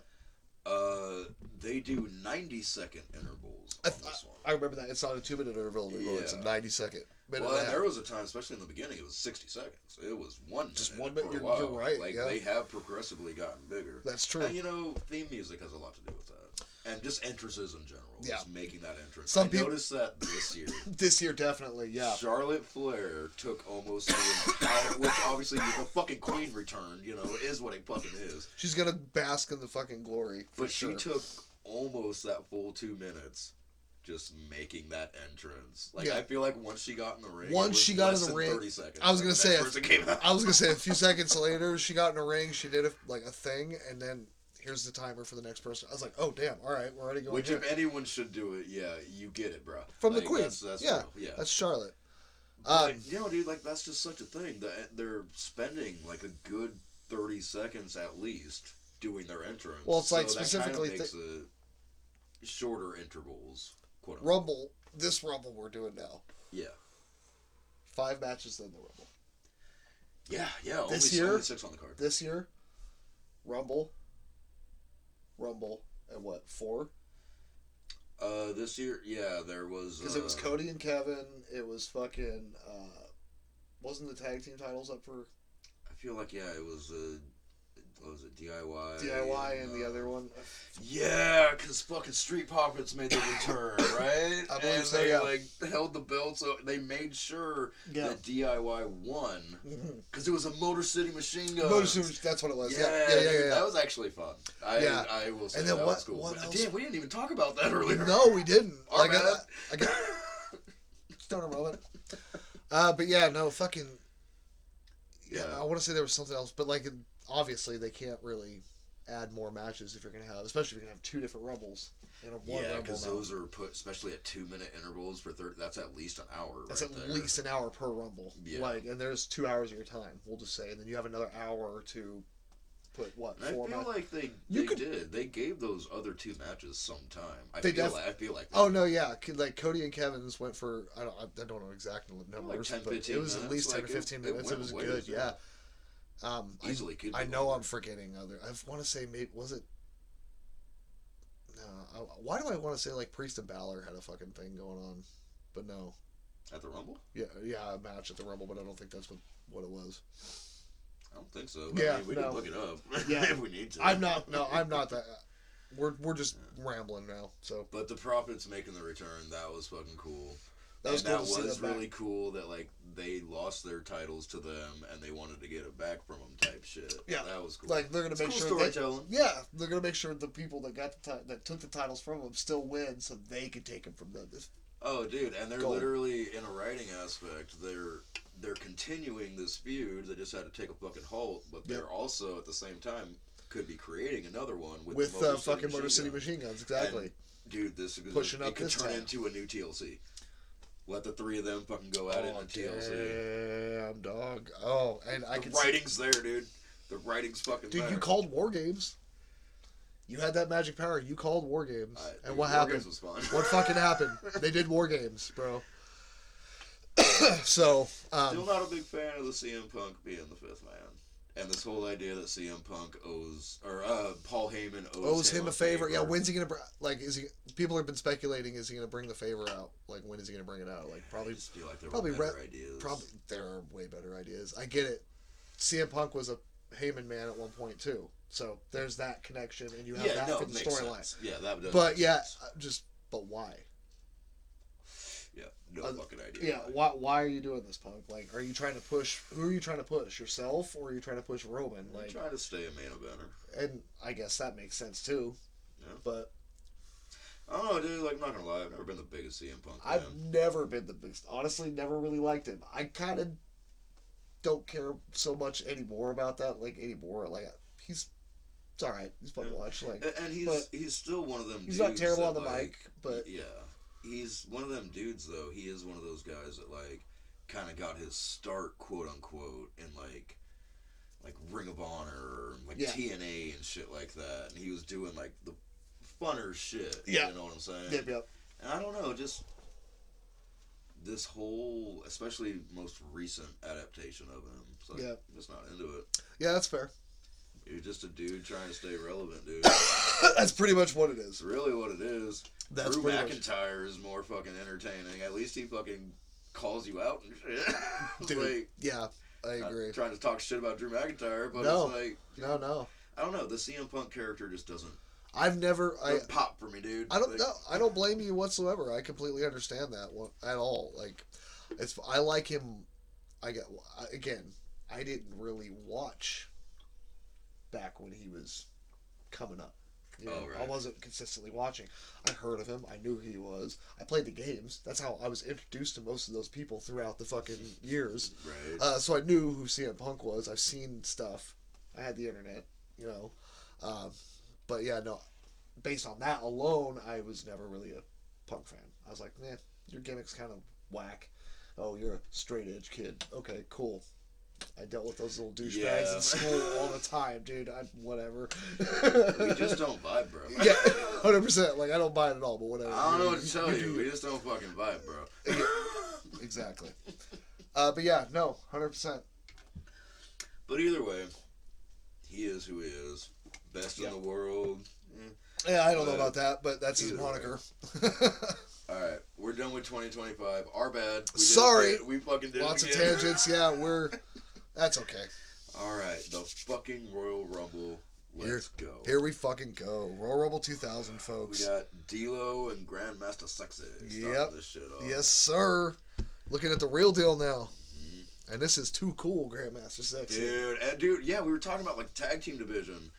Too Cool's one of those. Too Cool was up there. Dudley's, Hardys, Too Cool, Edge and Christian, Acolytes, fucking New Age Outlaws. It's a good division. Fucking great. Yeah. So yeah, D-Lo fucking. And apparently the Headbangers were still a thing. Yeah, Thrasher wasn't there. Thrasher wasn't there, but Headbanger Mosh was. I kind of expected him to show up. Because coming in at number 3. Oh, it was Mosh, yeah. Headbanger he had those Mosh. weird Madonna titty things. Like those he takes them off at one point throughout the match, you notice. He's down, he's like, you know, fuck this shit, I'm done with this. Takes it off. I mean, they were legitimately like this fucking long. Yeah, know? Like, they were. It's weird shit to like try to play around with. I know, right? They were fucking doing their thing in the ring, and this was fun. But then fucking Kai and Tai rolls in. Yeah, Kai and Tai just rolls in. Both fucking Taka and fucking Funaki roll in and start, and they're not even like in the Rumble. They're not. They just roll in. They just start fighting people. They don't understand, I guess, that they're not. They get tossed out. And they get thrown out real quick. So it's like, bye. Technically, they're the first. Excuse me again. Holy shit. You good? Mountain Dew. Technically, they're the first eliminations, but they're not even in the match. But so they're not in the match. It doesn't matter. Yeah, they're just no. We'll get back to them. Fuck. To be continued. Oh, dude, fucking dear Lord, yes. Honestly, that happens a couple times. One time, holy shit, they just didn't want to stop not playing it. Wait, what? Taka? Oh, yeah. God damn. That was a good bump. That was a good fucking bump. Oh. Another minute and a half goes by, 90 seconds, Christian comes out. I feel like didn't they do like a slow-mo of it too? They played it. They oh yeah. They could like Jerry would be like, hey, can we bring that up again? And they would just bring up Taka like every time, because okay, spoiler alert, Taka, and Funaki, they come out all the time, at least 3 times. Oh, multiple times. So yeah, for sure. They'll roll out, the ring, yeah. And then we get another group coming out later that just comes rolling out as well. That fucking faction. Yeah, those douchebags. Anyway, so Christian's out. He comes out, and then now it's D-Lo, Grandmaster, Mosh, and Christian, and they're all just fucking doing their thing, boom. And all of a sudden, Too Cool's music hits again. Yeah. And you're like, oh shit, Grandmaster's got a partner. And then we see Rikishi rolling through at number 5. And I had Harley come out. I was like, Harley, come here. Look at that. That's Rikishi. She was like, okay. I was like, do you know who that is? And she goes, no. I was like, really? I was like, that's The Rock's cousin. And she goes, oh. It's the fucking Uso's daddy. I was getting to that. Yeah, I was leading up to that. But yes, I was like, that's The Rock's cousin. She goes, oh, okay. And I was like, that's Jey Uso's daddy. And she goes, oh, really? I was like, yeah, that's Jey Uso's dad. And she goes, that's cool. Oh, Uso! Let's fucking go. Yeet. Oh, it's The Rock's cousin. Oh, that's cool. It's Jey Uso's dad. Really? That's amazing. Yes. Oh, your little bud. Yeah, that's she's great. fucking awesome. I love you, Harley, so much, baby. That's amazing. Fucking great. Yeah, she didn't care until I was like, that's Jey Uso's dad. She goes, oh, really? I was like, yeah. She's like, oh, that's cool. I was like, look out. She goes, he got a big butt. I was like, yeah, you know what he does with it? I told her about the stink face. Yeah, this was that prime, just the thong, basically, type thing he was wearing. Yep. Because that was the stink face, right? Yep. Like, that was the thing. I was like, he would knock people in the corner, sitting down in the corner, and then he would turn around and stick his butt in their face and just wiggle it. And she goes, I was like, yeah, he called it the stink face. And she's like, oh. Fucking great, dude. I love it. But yeah, he comes in and just fucking starts wrecking house. Fucking cleaning house. He eliminates fucking Mosh first, and then Christian's eliminated. And then D-Lo goes. And it's all Rikishi. And then it's him and Grandmaster. And it's all Rikishi doing this. And then it's him and Grandmaster in the ring, and Grandmaster's kind of like, yo, you know, you like, trying to like, hey, we're buds, I mean, not even necessarily yet. Just, I mean, he kind of was a little bit, but it was more of just like the Rikishi looking at him. He was looking at him, and he was looking at him, and then Grandmaster's like, come on, we're buds, right? We're doing that, and then all of a sudden, Too Cool Music hits again, and here comes Scotty Too Hottie with the glasses, and he comes out. He's got him. He comes out, and he puts the glasses on Rikishi, and we get the Too Cool dance. They get in position. We get the Too Cool dance, and as soon as the dance is done, Rikishi fucking throws both their asses out of the ring. Oh, yeah. And I loved the way they actually did this, because they did the thing where he, you know, and he wanted, you know, like, we're good. He came down at the end, yeah. And he's like, it ain't personal. No, he's like, this is. And they did their little loves to each other. They're like, all right, bro. Because they were both like, what, bro? And then he's like, no, dude, we're good. We're good. You know what this is. It's the Rumble. It ain't personal, bro. It's good writing. That's what I'm getting at. That's good 100%. Writing. That's good. Yeah. But then he just went right back to dancing because he had more time to kill. Yeah, he had more time to kill. Doing his fucking thing. And then that fucking timer comes up, those 10 seconds flash, and we get fucking Steve Blackman coming out. Fucking Blackman. Yeah. He's tossed out pretty fucking quick, too. He's 6th. He's the next one out. Like, him and Blackman are going, and fucking Rikishi tossing out. Yeah, he went out before the next person. Exactly, yeah. And then Rikishi's just there alone, again, in the ring. Get a little breather. Yeah, a little bit of breather. Did a lot of dancing just now. Yeah, exactly. And then, boom, that 10-second timer again. We get number 8, Viscera. And now it's like, oh shit.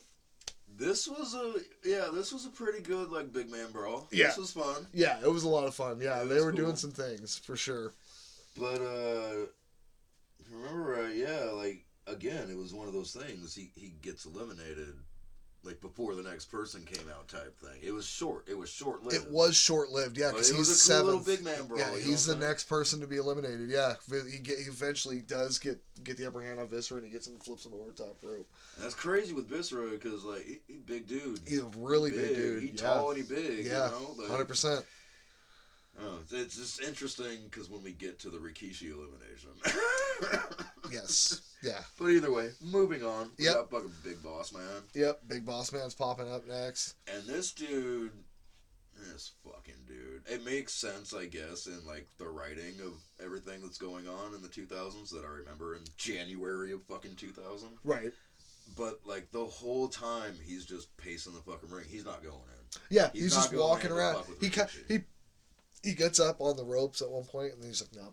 Yeah, just fucking walks around the ring and just killing time until the buzzer hits. He waits for the next fucking and person. then fucking Test rolls out. And they just start fucking going at it right there. Yep. There's obviously some heat, and so totally union's not a thing yet. I don't think. I don't know, because now he's Cactus Jack. Was that in like 2001 or late 2000s? When did he go back to being Mankind? Oh shit! Did he go back to being Mankind? Or did he just go to Commissioner Foley? I think he went back just straight to Mick Foley, to Commissioner Foley, because this is, like I said, this is coming up to WrestleMania 2000 with the McMahon in every corner, all that shit. And he was just Mick Foley at that point when Linda McMahon reinstated him, if I remember correctly. Okay, and the Union, that was I think that was him, Big Show, Test, and Shamrock. Dude, that had to have been earlier in 2000. That was earlier. I want to say that was. No 99. offense, bud. No. I feel like, God damn it. I mean, somebody could go through probably all of our episodes. I think I was going to bring up Ken Shamrock on this episode. I mean, Steve Blackman showed up, so I feel like that's a natural progression because I should have fucking. It honestly sounds right now, right? Fucking sounds right indeed. Oh goddamn. Oh, I love. And yeah, true that. And then they're trying to eliminate Rikishi, and then a buzzer pops again, and we get fucking the British Bulldog coming out. Bro, this is that British Bulldog with just the jeans and just yeah. I don't know, like my British Bulldog is the fucking not the dreads, but the braids. The braids and the flare. The frilly fucking like Macho Man kind of fucking and the shit. fucking Ultimate Warrior shit. The Ultimate Warrior arm frill kind of thing, but it's all like in British blue and white. Yeah. He'd walk out with like the flag on yes. his shit, the English flag. That's British That's Bulldog. the British Bulldog I want 100%. Yeah. This fucking weird blue collar. He was like with the Mean Street Posse for a minute, which we got to bring up here. I was about to say we're gonna bring him up here pretty quick too. But there was a minute where he was like fucking with them, and it's like, dude, that's not the British Bulldog. By the way, no disrespect, rest easy, bud.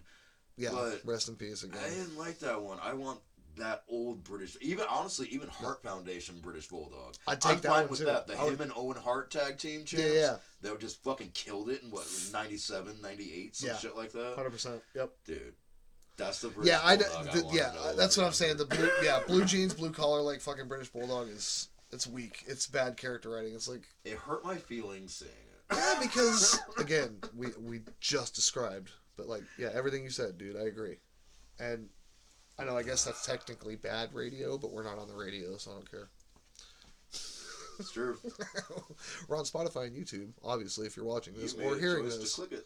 In fact, you're listening to our voices right now, so I mean, anyway. And a lot of this stuff I don't think we really disagree too much on.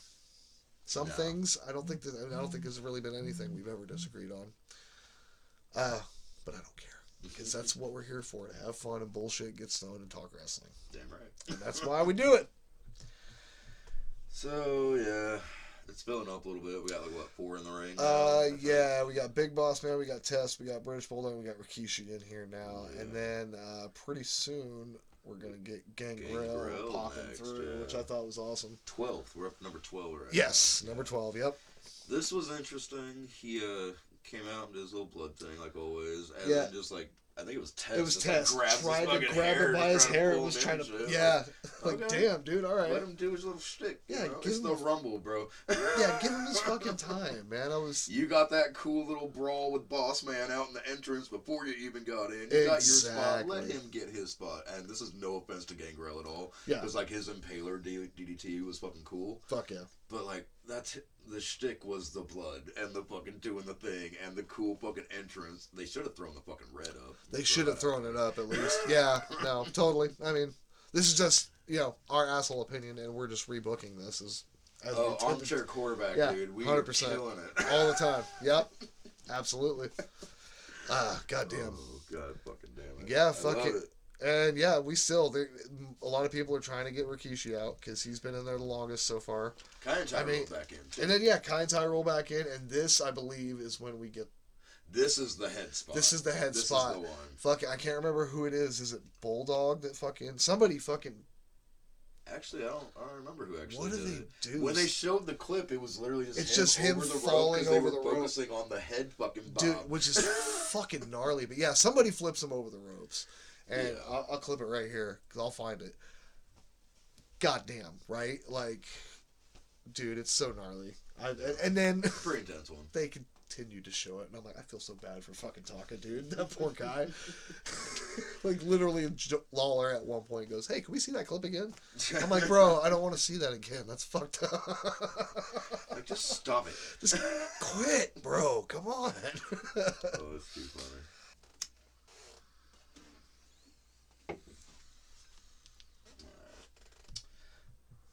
There we go. So we left off on we got number 13, Edge coming in. Yep. Bruh. Popped.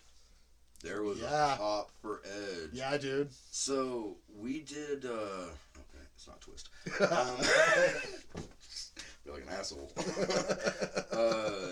We did it was the King of the Ring 01 where he won that one and he was getting more of like a boost. I don't know what you want to say. Moving up the totally. So that's not till King of the Ring 01. This is January of 2000, and that was a pop for Edge, dude. Yeah, I was really surprised. Fuck yeah. Cheers to that one. Totally. That was cool. 100%. Unexpected. No, yeah. Christian didn't get that pop. I was gonna just say that. Yeah, Christian didn't get that pop at all. He also came out to different music. He came out to the whatever, and Edge obviously came out to You Think You Know Me, which again, that's until he got Metal Ingalus or whatever it's called. Metal Ingalus. Yeah, I think that's what. It's a fun one. It is a fun. It's really funny because I made a wrestling themes playlist on Spotify, and so Harley can listen to Rhea's theme and Jey Uso's theme and Cody's theme and shit. Cool. And so, when it comes up with that song, it's like the full song, and then the is like right at the end of the song. I'm like, I'm so glad you edited that differently for your entrance, like the way you ended the song, because it's just weird when every time it starts, I'm like, oh, I know what the song is. Where's the? Oh yeah, it's at the fucking end of the song. It's like the best part of the song. Like, what the fuck? Dude, speaking of music, have you seen the what got released for the soundtrack for 2K 2025? I saw that it got released. I didn't look at it fully. Dude, they threw fucking Denzel Curry up in this bitch. No. And Suicide Boys. Oh wow. Holy shit. And fucking Baby Metal's in it. Oh wow. And there was another one. Fuck, I can't remember. It was more on the metal side. I can't remember exactly what it was though. But either way, there's some fun stuff in it. Hell yeah, that's cool. Fucking cool. Yeah, yeah. Again, I'm really stoked to play it. I think I'm gonna go for the Deadman edition. Obviously, yeah. Right. But again, like 300 plus fucking characters to start, and then that's not even just counting the DLC that's gonna come out. Yeah. Till 26 comes out, like. Oh yeah, give it till fucking summer. And be some shit. The game is out now, right? It's either out now or it's coming out soon. I've seen a lot of fucking clips of it. It's probably not out yet. It might be just. It's coming. I know. The soundtrack was released, so there's no way. Like, why would they release that after the game's been released? I know. Great content. Yeah, video games are fun, dude. Yeah, I agree. They're good time killers. True that. 2K25 release. March 14th. So it's soon. Oh, so a couple weeks. Yep. Right. That's cool. Yep. Sure, it's going to be stupid expensive for a while. I'm sure it will be. Yeah. Especially if you're doing, you said the Deadman edition. Yeah, so that's going to be more expensive too because it's a special edition, so it's probably going to be like $80 or $90 or some bullshit like that. Yeah. And it's going to take up like 50 something gigs. Oh, it's going to be huge. It's going to be a big game. It's going to be the only game I have on my PS5 at the moment. Oh, when I get my PS5, because I'm gonna get a PS5 because I got a bonus coming up at work, so I'm gonna give me a PS5. Treat yourself. Yeah. And I was like, you can take the rest of the money, and I just want a PS5 in that game, and then you can take the rest of the money and do whatever you want. Pay bills, do whatever. I don't care. You know, the fun stuff. Yeah, right. Or go treat yourself. I don't care. Shit, it's a bonus. I'm gonna get another one. Don't worry about it. I ain't worried.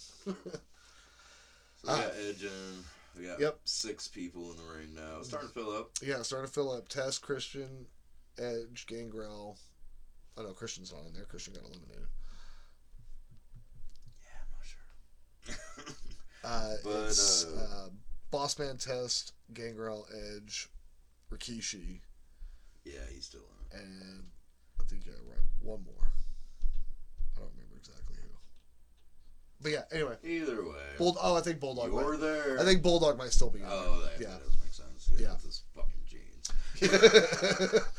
Kind of looking like Ken Shamrock, but not. Right. Rest easy, bud. Yeah. No disrespect. No disrespect to British Bulldog. But we're getting Bob Backlund in 14th. This was fun. When the music hit at first, I was like, "Oh, William Regal," and then I remembered. And then it came out, and I was like, "Oh yeah, Bob, fucking Bob Backlund." Right? I'm like, "Oh my god!" And they were saying something on commentaries, like is he like running for like Congress or something for like? I can't remember what they said. He was some like sort of that. politician of some kind. Yeah, he was running for something. Can't remember what. Right. Yeah. But I feel like he. Oh no, actually, we're not there yet. But either way, he's in the ring now. Yeah. And now it takes every single person to eliminate Rikishi. Yep. Everyone. Yep. And now Rikishi gone. Yep. And it's funny because I was just totally expecting Bob Backlund to be gone. Like, I thought he was going to be one of those. Come in there, and as soon as he comes in, someone's got him. Like, Boss Man probably would have been like, phew. But no, then all of a sudden we got Rikishi eliminated, and damn. He took on 7 motherfuckers. Yeah. He's sitting at 7 eliminations right now. That's pretty impressive. But we're gonna need to get back into this now because the size thing. Yeah. Rikishi was able to throw Viscera out on his own, but yeah. it took 7. Is that what the number we just came up to? Yeah. So it takes, 6, because he's in there also. Bossman, Test, British, Edge, Backlund, yeah. And Gangrel. 6 men to yeah, get because rid of Gangrel's still in there. Yeah. Rikishi. Yeah. But Rikishi could get rid of Viscera on his own. Yeah. Come on. I know. I was totally expecting like Rikishi and Viscera to go for a lot longer than it did too. I kind of at first I kind of thought about it and I was like, it would make so much sense if these two fucking big men brawl in 90 seconds, someone else comes in and one of them just picks. Yeah. And then it goes back to the big men brawling. Exactly. Like, tell a little bit of a story with it. Yep. But whatever. Yeah, right. It's what it is. And now Rikishi's gone. Yep. No more Rikishi. That sucks. Yeah, that sucked kind of bad. I was like, all right, well, bye. But then we get Jericho rolling in. Yep. And again, the fucking pop. The pop. And they're talking like he was just, he just had the Intercontinental title match. He's now the Intercontinental champion.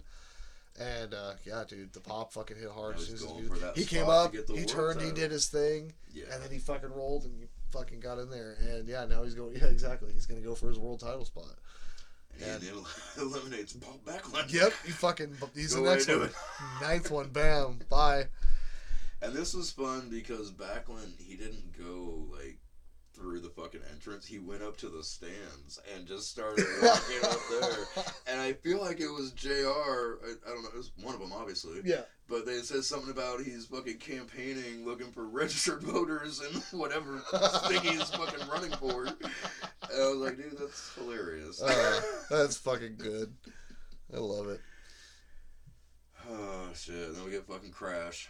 Yep. Good old Crash Holly. Crash Holly comes out. At allegedly well over 400 pounds. Well, yeah, I mean, he's a big boy, right? I mean, come on now. That's so fucking funny. Yep. Yeah, and we're just going straight on. No elimination yet. Nope, nobody Number yet. 17, we got China. Yep, China's out now, and she comes in. And she was in the last one. She was in the last one. This is her second Royal Rumble. She was the first woman to be in the Rumble the previous year in 99. Yep. And this was, like, it's crazy to think that she was, like, the only one, too. But, like, she was that lady, Like, she was... This says a lot about like where they were at the time that they were at. Because let's think about this logically. Okay. We had China already in this triple threat match, and she was already the co-champion, the co-intercontinental champion. Fact. And then we get this women's division, fucking bikini contest, Miss Royal Rumble. The cat was the champion. She was, yeah. That's what the women division was doing, and China, this woman, is the co-intercontinental champion. There's a divide. And she's in the Royal Rumble. They're totally divided. That's not how you do that. That math doesn't math. You know what I'm saying? Yeah, That's just not real. Yep. So, they went through what they went through. Yeah, absolutely. Right. Obviously now, women's division killing it. Yeah. Oh, yeah, totally. Oh, I'm back to 2K25. Intergender matches are back. Oh, really? Yeah. That's cool. That's the thing. So, I was telling that to Harley, and I was like, hey, look, you can make Rhea Ripley and Jey Uso the tag team champions. She's like, that'd be cool. Fight Dirty Dom and Liv, dude. Yeah, right? I was like, yeah, you can have them fight Dirty Dom and Liv. Totally. That's what's up. Yep. But yeah, fucking China's in, and she eliminates Jericho. Yeah. And then, like, so it was something really cool. Like, she was on the outside of the ropes, and she did, like, a suplex kind of thing. That's what, and suplexed him out, and she's just on the ropes, and then here comes Boss Man. Just fucking gets her nice little brown. Yep, exactly. So now they're out, and I feel like they had, like, a little fucking scuffle on the outside. They kind of did, like China was like, dude, kind of like, what the fuck, bro? Like, really, blah, blah, blah, blah. Yeah, because, the Jericho-China story isn't over. No, it's not done yet. Absolutely. In the future of the past that we're talking about currently, that's right. It'll keep going. Yeah. Yes, sir. So yeah, number 11, fucking China's eliminated. 10, Jericho. And then we get a little bit more fucking brawling, and then boom, that timer comes back up, and we get Farouk coming out.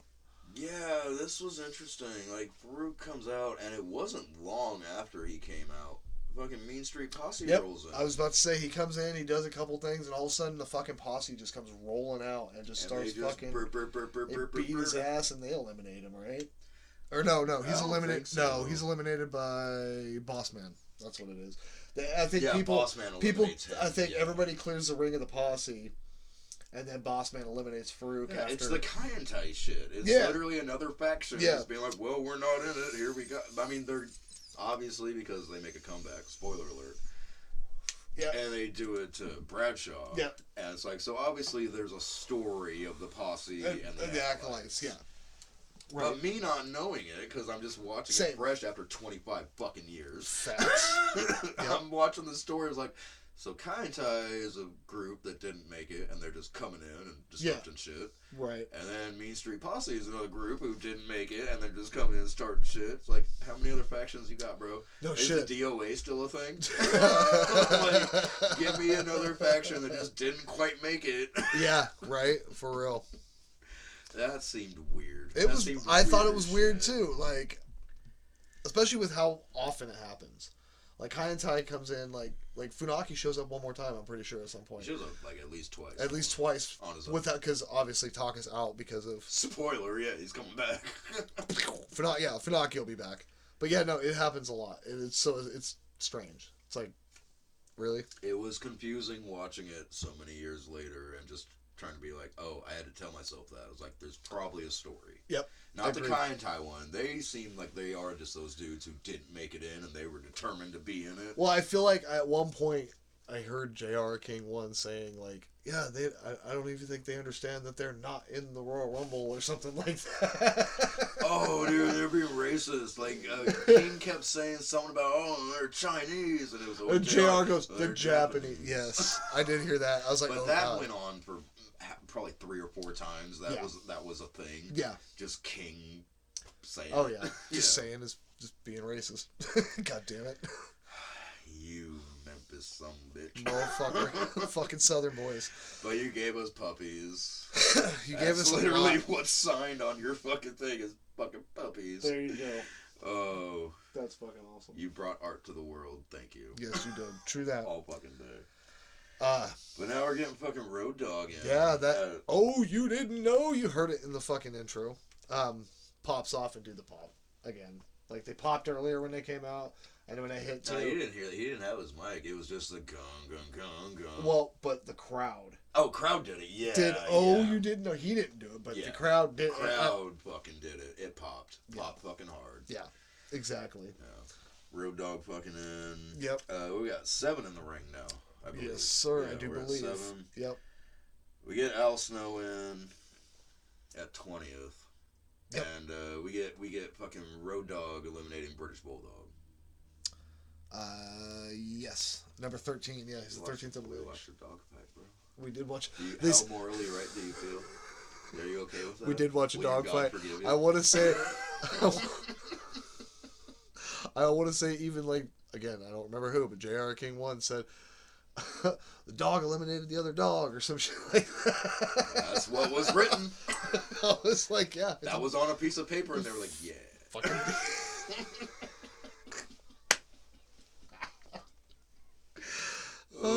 But it's fun, right? Yeah. It's so much fun. It's so good. That's why we're here talking about it. Fucking 21st Val Venus. Yep, here he comes. Kind of forgot about him. Hello. I knew he had to have been there, but yeah, it was one of those unexpected. Like, I was like, oh yeah, Val Venus is still kind of relevant right now because RTC hasn't been a thing yet. Yeah. So. Well, dude, and I felt like that when fucking Mosh came out too. Fact. I was like, oh shit. That definitely kind of threw me for a loop for a minute. I was like, oh wait, I guess this is early 2000. So yeah, okay, sure. Because was BB the one who was the mother? The cleavage beaver or whatever. I think so. Was it beaver cleavage? Beaver cleavage, who was Mosh, right? Yeah, that was Chaz. Mosh. Yeah. Chaz, yeah. Oh, was he Chaz before he was that, or was he that before Chaz? Wasn't he Meat? Or was Meat a different person? I feel like that was like a WCW dude. That was he? Oh, maybe it was. Like Sean Stasiak or some shit. I feel like that's right. That sounds right. That sounds right, right? Fucking sounds right. Definitely sounds right. We're probably because he had that shit with Terry, right? Yeah. Or was it PMS? Oh, it was PMS. I think it was PMS, but Terry was Terry was there. Terry was part of PMS. Yeah, exactly. Terry, Jacqueline, and Ivory, I think. I really don't feel like Ivory was ever in it. Or maybe it wasn't Ivory. Maybe it was. I vividly remember Terry and Jackie. Yeah, definitely, for sure. Was there another person? I want to say there was at least one. Pretty Mean Sisters. Yeah. I loved it. That's good writing. It's fucking that's great. Fun, dude. That's exactly. It's like the Terry. The best soap opera that's ever been made, dude. It's like the Terry Invitational Tournament. Right? Yeah. It's fucking gold. TNA. Oh. Tested Albert, and they had Trish Stratus, who was nothing but TNA for them. That's so sad too, because like she became, especially, and I hate saying this, I really do fucking hate saying this, but like in those golden years of the 2000s and what have you, she really was, just like sex symbol type shit. Yeah. And now that time's been going, she was in the Rumble. We didn't even say that. She was in this year's Royal Rumble. Yeah. Oh yeah. You're right. She did. Yeah. You're right. She is more like these days specifically. Like no, she's a wrestler. Yeah. She's not that fucking eye candy. She's they know her more as the wrestler. But at the time, that's what. Well, because remember, she came in first with Val Venus. I think she debuted with Val Venus, if I remember right. I think. I don't really remember. I could be wrong. But then, I vividly remember her being with Test and Albert in TNA. Yeah, the TNA. Definitely. And then, I really don't remember what else she did. She eventually did that weird McMahon shit where she had to was like in bark like a dog, Oh, this has to be close to that time. I think it is. This has to be because the WrestleMania... No, Linda's completely fine for that. When the fuck was that? Oh, that's probably 2001. Huh. Maybe. Crazy. My bad. Yeah, again. Alright, so back to this, though. Val Venus coming in at 21st, and this is when we're getting Funaki rolling back in. Yeah, that's right. Yeah, doing his fucking thing. Prince Albert coming in at number 22. Yeah, I forgot he was Prince Albert still. Yeah, so this isn't Albert. TNA has not been a thing. Not a thing yet. I believe. I don't think, no. Like the music he came out to, that reminded me of Draws' music. That's remember because him and Draws. He was a piercer, right? Yes. Yeah, I feel like that's what that was. Yeah, his tattoo artist and his piercer or something like that. Yeah, something along those lines. No, you're right. So no, Test and Albert, because he actually goes after Test at one point in this. Oh, yeah. Yeah, he goes like right for him and starts going after Test. So like, I don't believe TNA is a thing yet. Yeah, doesn't sound right. Yeah. Honestly, is Trish even debuted yet? At this point, no, because she comes in with S.A. Rios. Yeah. No, I don't think Trish is even in it yet, because I think Trish might be even after Lita. Or right before. Sounds right. Sounds right. I honestly don't know. Yeah. Off the top of my dome, I do not know. Me either. But yeah, fucking Albert 25 fucking years ago. Edge ends up getting eliminated by Snow and Venus. I can't remember exactly what it was, but they did a thing. Edge is gone. People probably booed. Oh, I'm sure. Yeah, he got eliminated by Val Venus. He had a pop when he came out. Like I'm sure they were kind of like, oh. Yeah. Like when Rikishi got eliminated, they were like, oh. Oh, yeah, exactly. Yeah, well, yeah, because again, like you said, he was super fucking on when he came out, and then people were all about him. Yeah, so I'm sure they were not too happy. Alright, so here we fucking go. Hardcore Holly coming in at 23rd. Yep. I am not trying to be a dick. Okay. But this is the reality I live in, and like this is just where we're fucking at. Yeah. Road Dogg, very fucking popular. He pops everything. DX, every time. It's going hot right now. Like, facts. I'm not trying to be a dick, but like the ring is full of fucking jobbers. Oh yeah. Like, nobody at home was looking at this, because the ring's filling up, you know? Yeah. Like, no one at home was like, one of these dudes are going to win. Oh, yeah. No, not like, at all. That's what this was a time killer. That's all it was, again, Road Dogg had a lot of popularity at the time, but who the fuck, can you give me the list right now of who is in the ring? Because it's like... Okay, so currently we have Big Boss Man, we have Test, we have Gangrel... Edge just got eliminated. We have Crash Holly. We have... Who The Rock was concerned about. Exactly. We have Road Dogg, Al Snow, Val Venus, Prince Albert, Hardcore Holly just came in. Yeah. I'm sorry. I am not trying to be a dick, but none of those... Oh, and British Bulldog. No, he already got eliminated by Road Dogg. Yeah. Yeah, so no one in this ring was going to win the Rumble. No, none of that. That's just a reality of life. Yeah, totally. My bad. No, it makes sense, absolutely. I kept waiting. As soon as Prince Albert came out, I was like, oh, it's getting up into the 20s. Okay, Rock's going to be coming soon. That's what I was literally getting at. That's what I figured. We had gotten to this point. There was, nine? There was nine fucking people in the ring, and you knew for a fact... That's, by the way, that's almost a third of the entire fucking match. True. True that.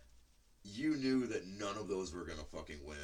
You were waiting. They're just cannon fodder for somebody like The Rock to come out and clean house, which... Here we fucking go. Here we fucking... Number 24, right? Number 24, The fucking Rock. Huge pops. And this is If You Smell Rock. Yeah. Oh, yeah. Yeah. And 100%. Fucking...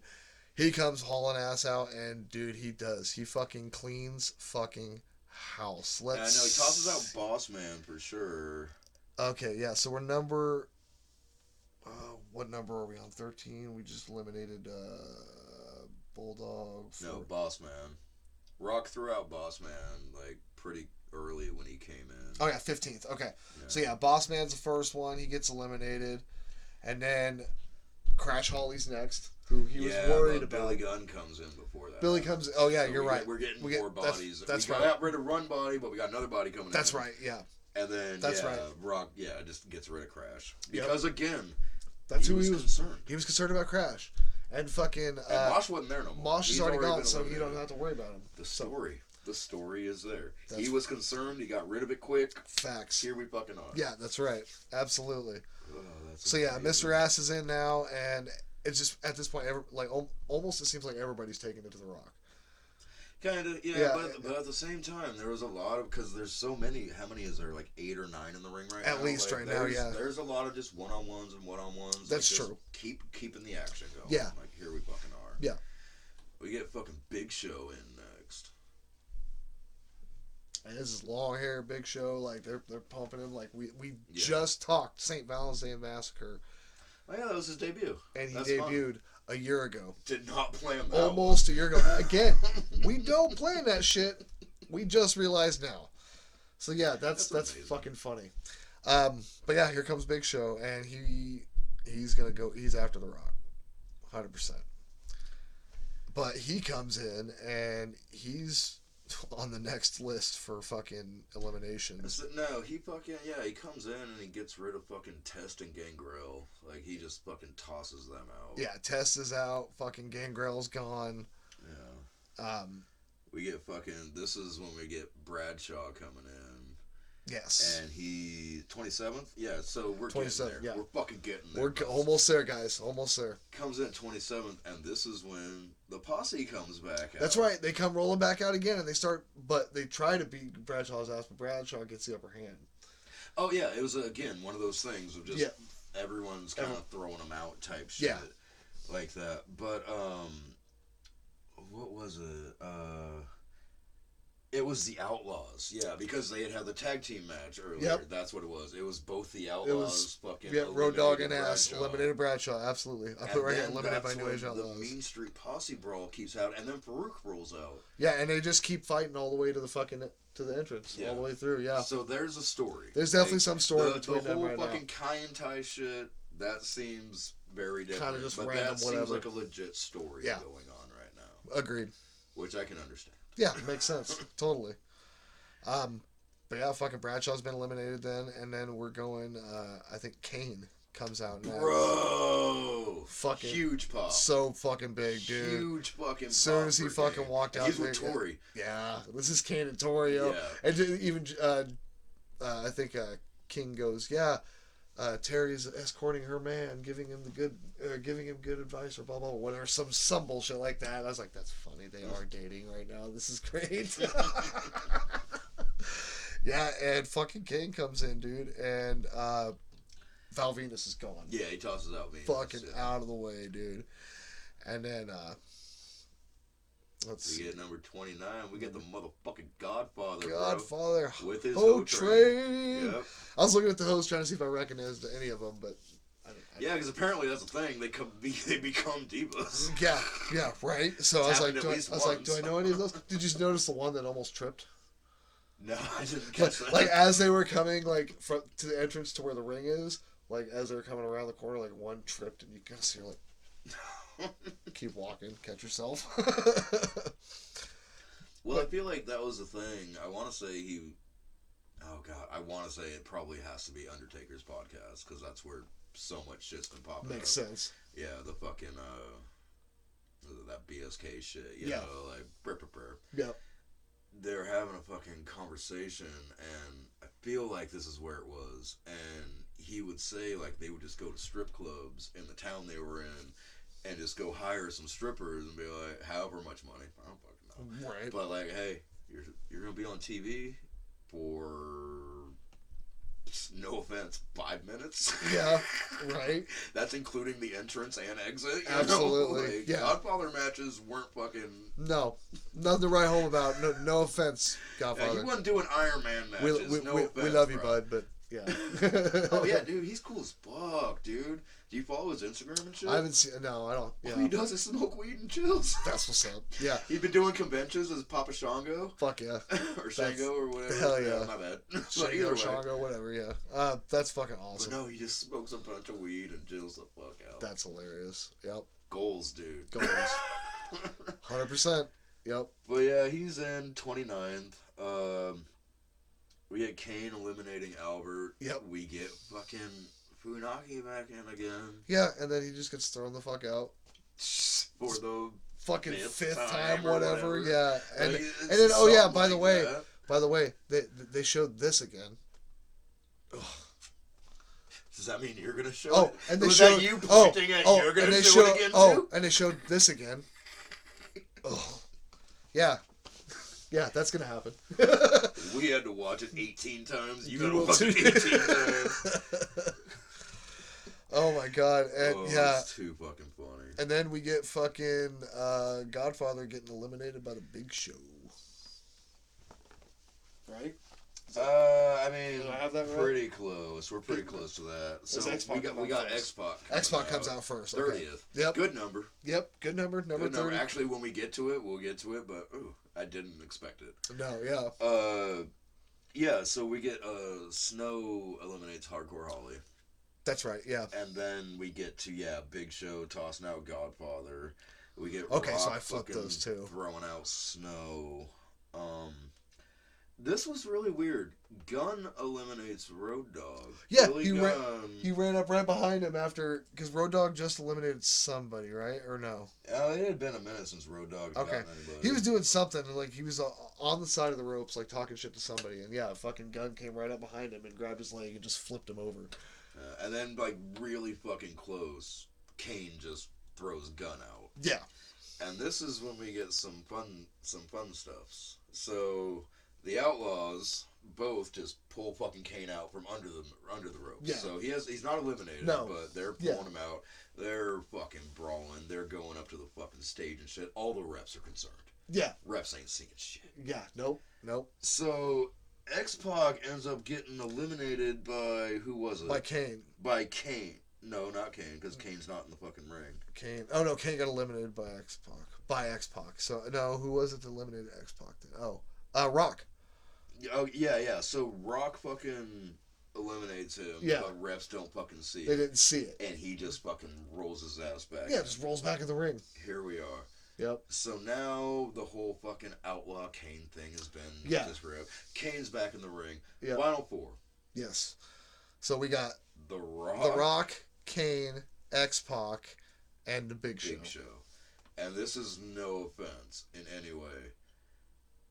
X-Pac's that wild card. That's true. Every other one sounds right. Yeah. For the year 2000, every one of those sounds right. Yeah. But X-Pac, and this is, again, no disrespect, but like a year later or something, he's like the Cruiserweight champion again.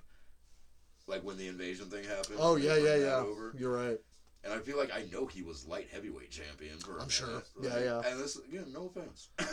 Of course. But that's that wild card of, like, didn't expect that name to be Final Four. No, not the Final Four. No, not at all.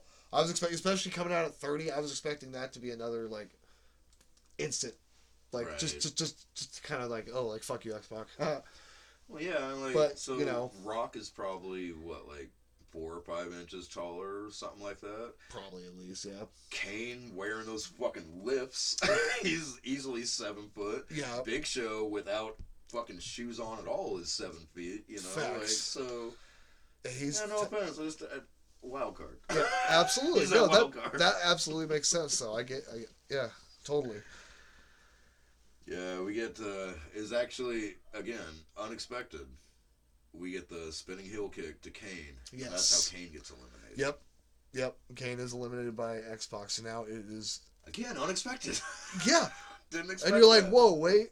Okay, and that's just building more of that story with Kane and X-Pac and Tori and all that shit. Oh, yeah, we're getting there. Yeah, we're exactly. getting to Yeah, totally.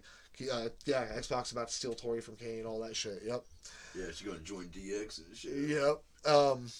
But then, yeah, fucking, so now it is X-Pac, The Rock, and fucking Big Show. And then finally, Big Show gets fucking X-Pac and officially eliminates him because the ref This is sees like it. a military Press and just like, fucking straight throws up, him. Just Yep. tosses him. Yep.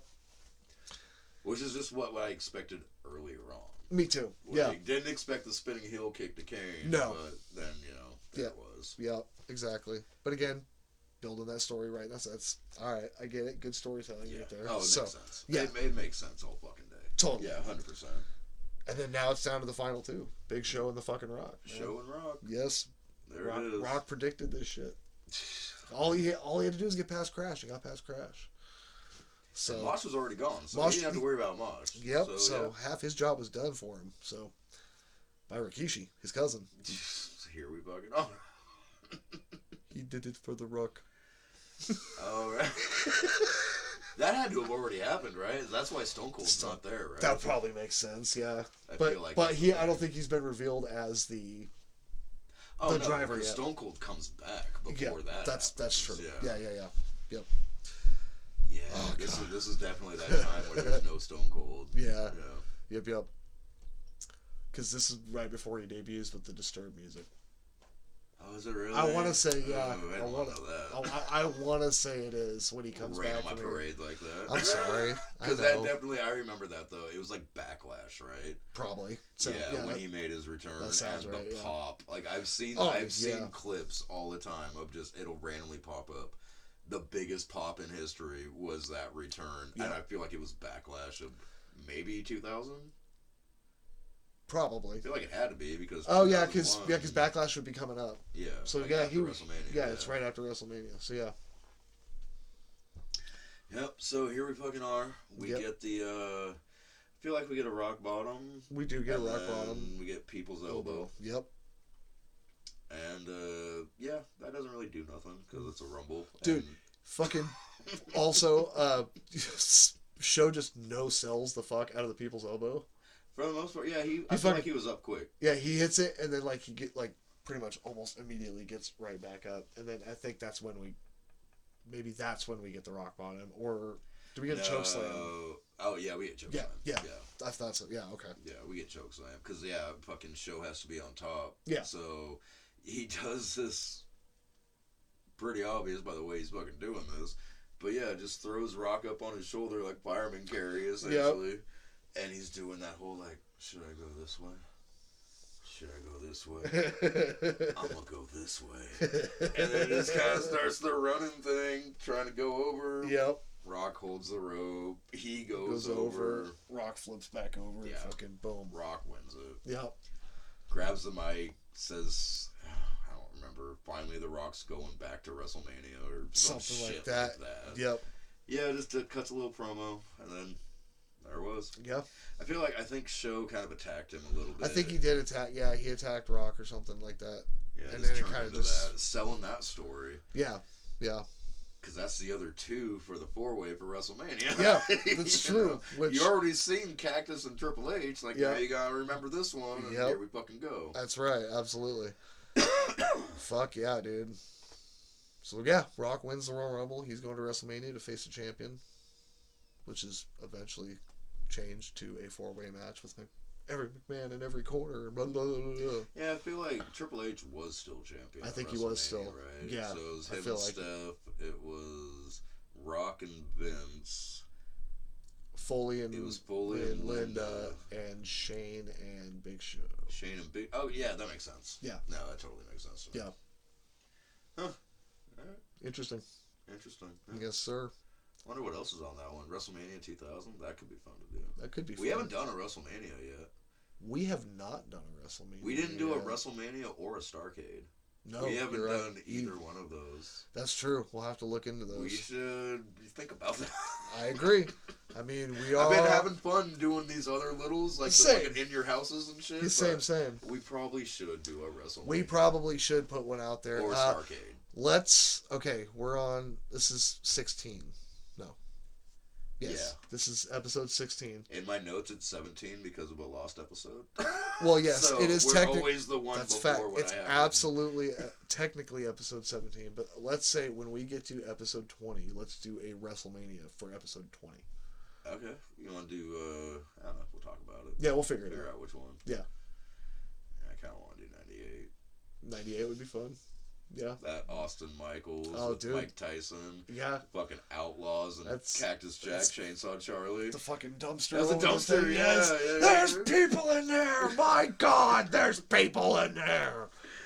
Oh, that could be fun, dude. That could be a fucking fun one. That would be a lot of fun. I'm not 100%, but I feel like that might even be like... Oh, I don't think it's happened yet. But like... Triple H Rock Intercontinental Championship. Oh, that sounds about right. Because I feel like he was European champion for a minute. Yeah, he was. I think he had. HBK just gave it to him basically. That's what it was. Yeah. Yep. They did a weird little fucking. Yeah, because HBK was champion and then got the European champion and then gave fucking Triple H the European. Oh no, they did a match. They just theatrics the fuck out of it. That's what it was. Like Triple H ran the ropes like 7 times and then finally. And got the 3 count. Yep, that's right. Yeah, that could be fun. Hell yeah. Yeah, I think that would be fun. Fuck yeah. Shit stuff. Fuck yeah. This was. Yeah. So I got the entire. I was just waiting for Crystal to get home from errands so I could come over. I got the entire elimination list. From first all the way, I think I did fudge a few. You help me out. So help me out here real quick. We're gonna go through that real fast. First eliminated Mosh by Rikishi, and then second is Christian by Rikishi. Third is D'Lo Brown by Rikishi. Fourth is Grandmaster Shekshi. Why do I sound like Sean Connery? Grandmaster Sexay eliminated again by Rikishi. Scotty 2 Hotty eliminated again by Rikishi. They were at the same time too. Yeah, Grandmaster and they were basically 4. They're the 4th. 4. I put them as 4 and 5 because Grandmaster came out first and Scotty came out next. Yeah. And then 6 is Steve Blackman eliminated by Rikishi, and then 7 is Viscera. You know where I'm going with this. And killing it. Dude, for real. And Raw Kishi, as JR says. I noticed that too, yeah. Raw Kishi. That was pronounced interesting. Yeah. I think it's just JR's. Because it is just Rikishi, It's right? Rikishi. It's R-I-K. It's not Raw, it's Rikishi, yeah, as far as I know. And then number 8, Rikishi, eliminated by everyone that was in the ring. Every motherfucker in the ring, yeah. And then we had Bob Backlund eliminated by Chris Jericho. Then Chris Jericho eliminated by Chyna. And then Chyna eliminated by Boss Man.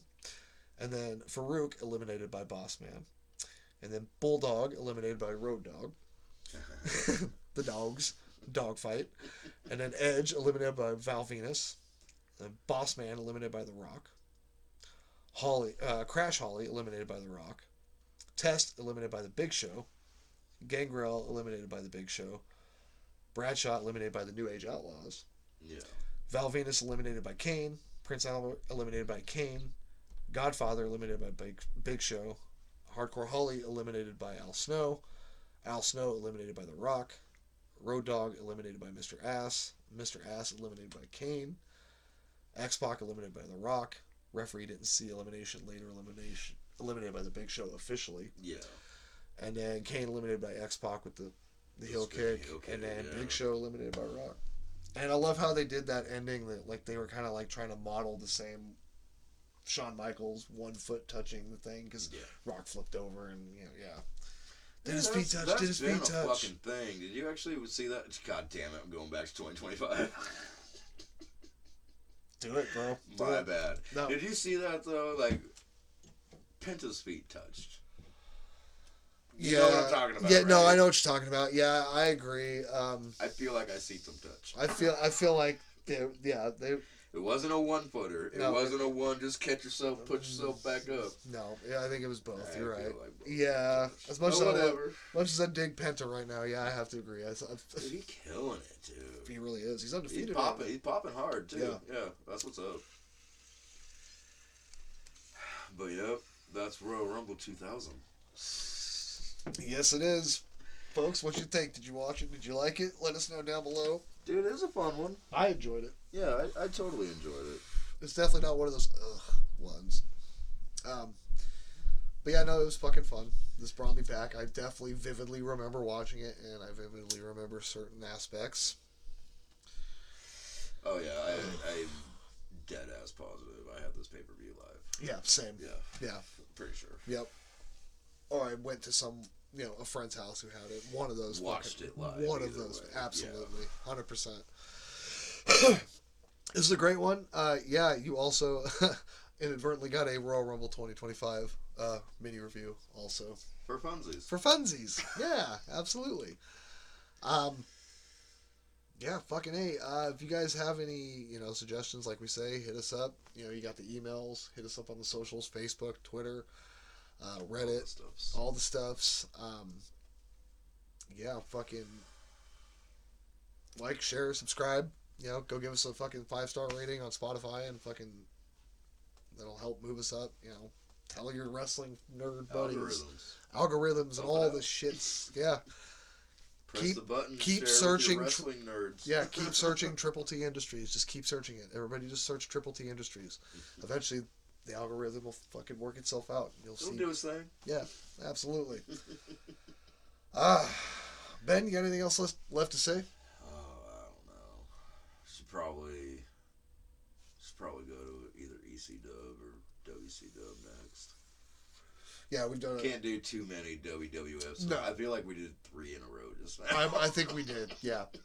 And again, sorry. So we need to not be like that. We need to mix her up. I agree. Yeah. So yeah, let's jump to EC-Dub or WCW, one of those for sure. And God, what did I watch? I feel like it was NWO. Well, WCW sold out the pay-per-view. Okay. I feel like it was from 2000. All right. Pretty sure it's 2000. But it was like a hardcore match between Terry Funk and Kevin Nash.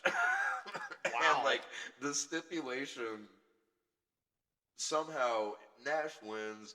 He is now running WCW. Okay.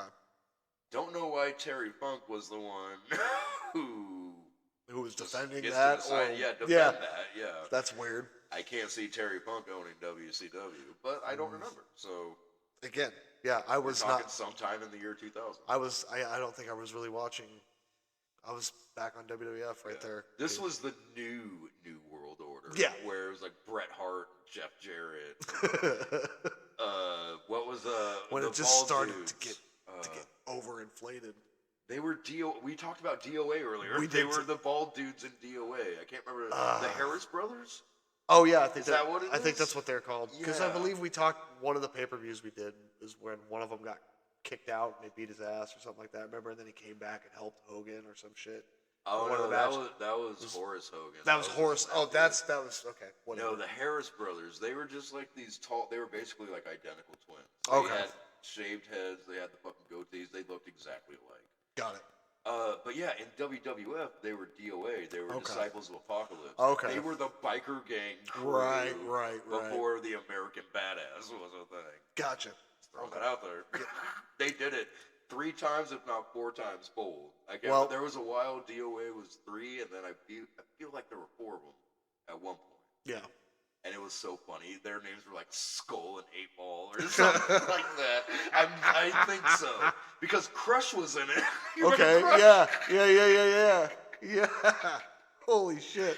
Oh, fucking I feel like there was another one, though. That's fucking funny. I can't remember. Damn, we were going that's like 1997, 1998, some shit like that. Yeah.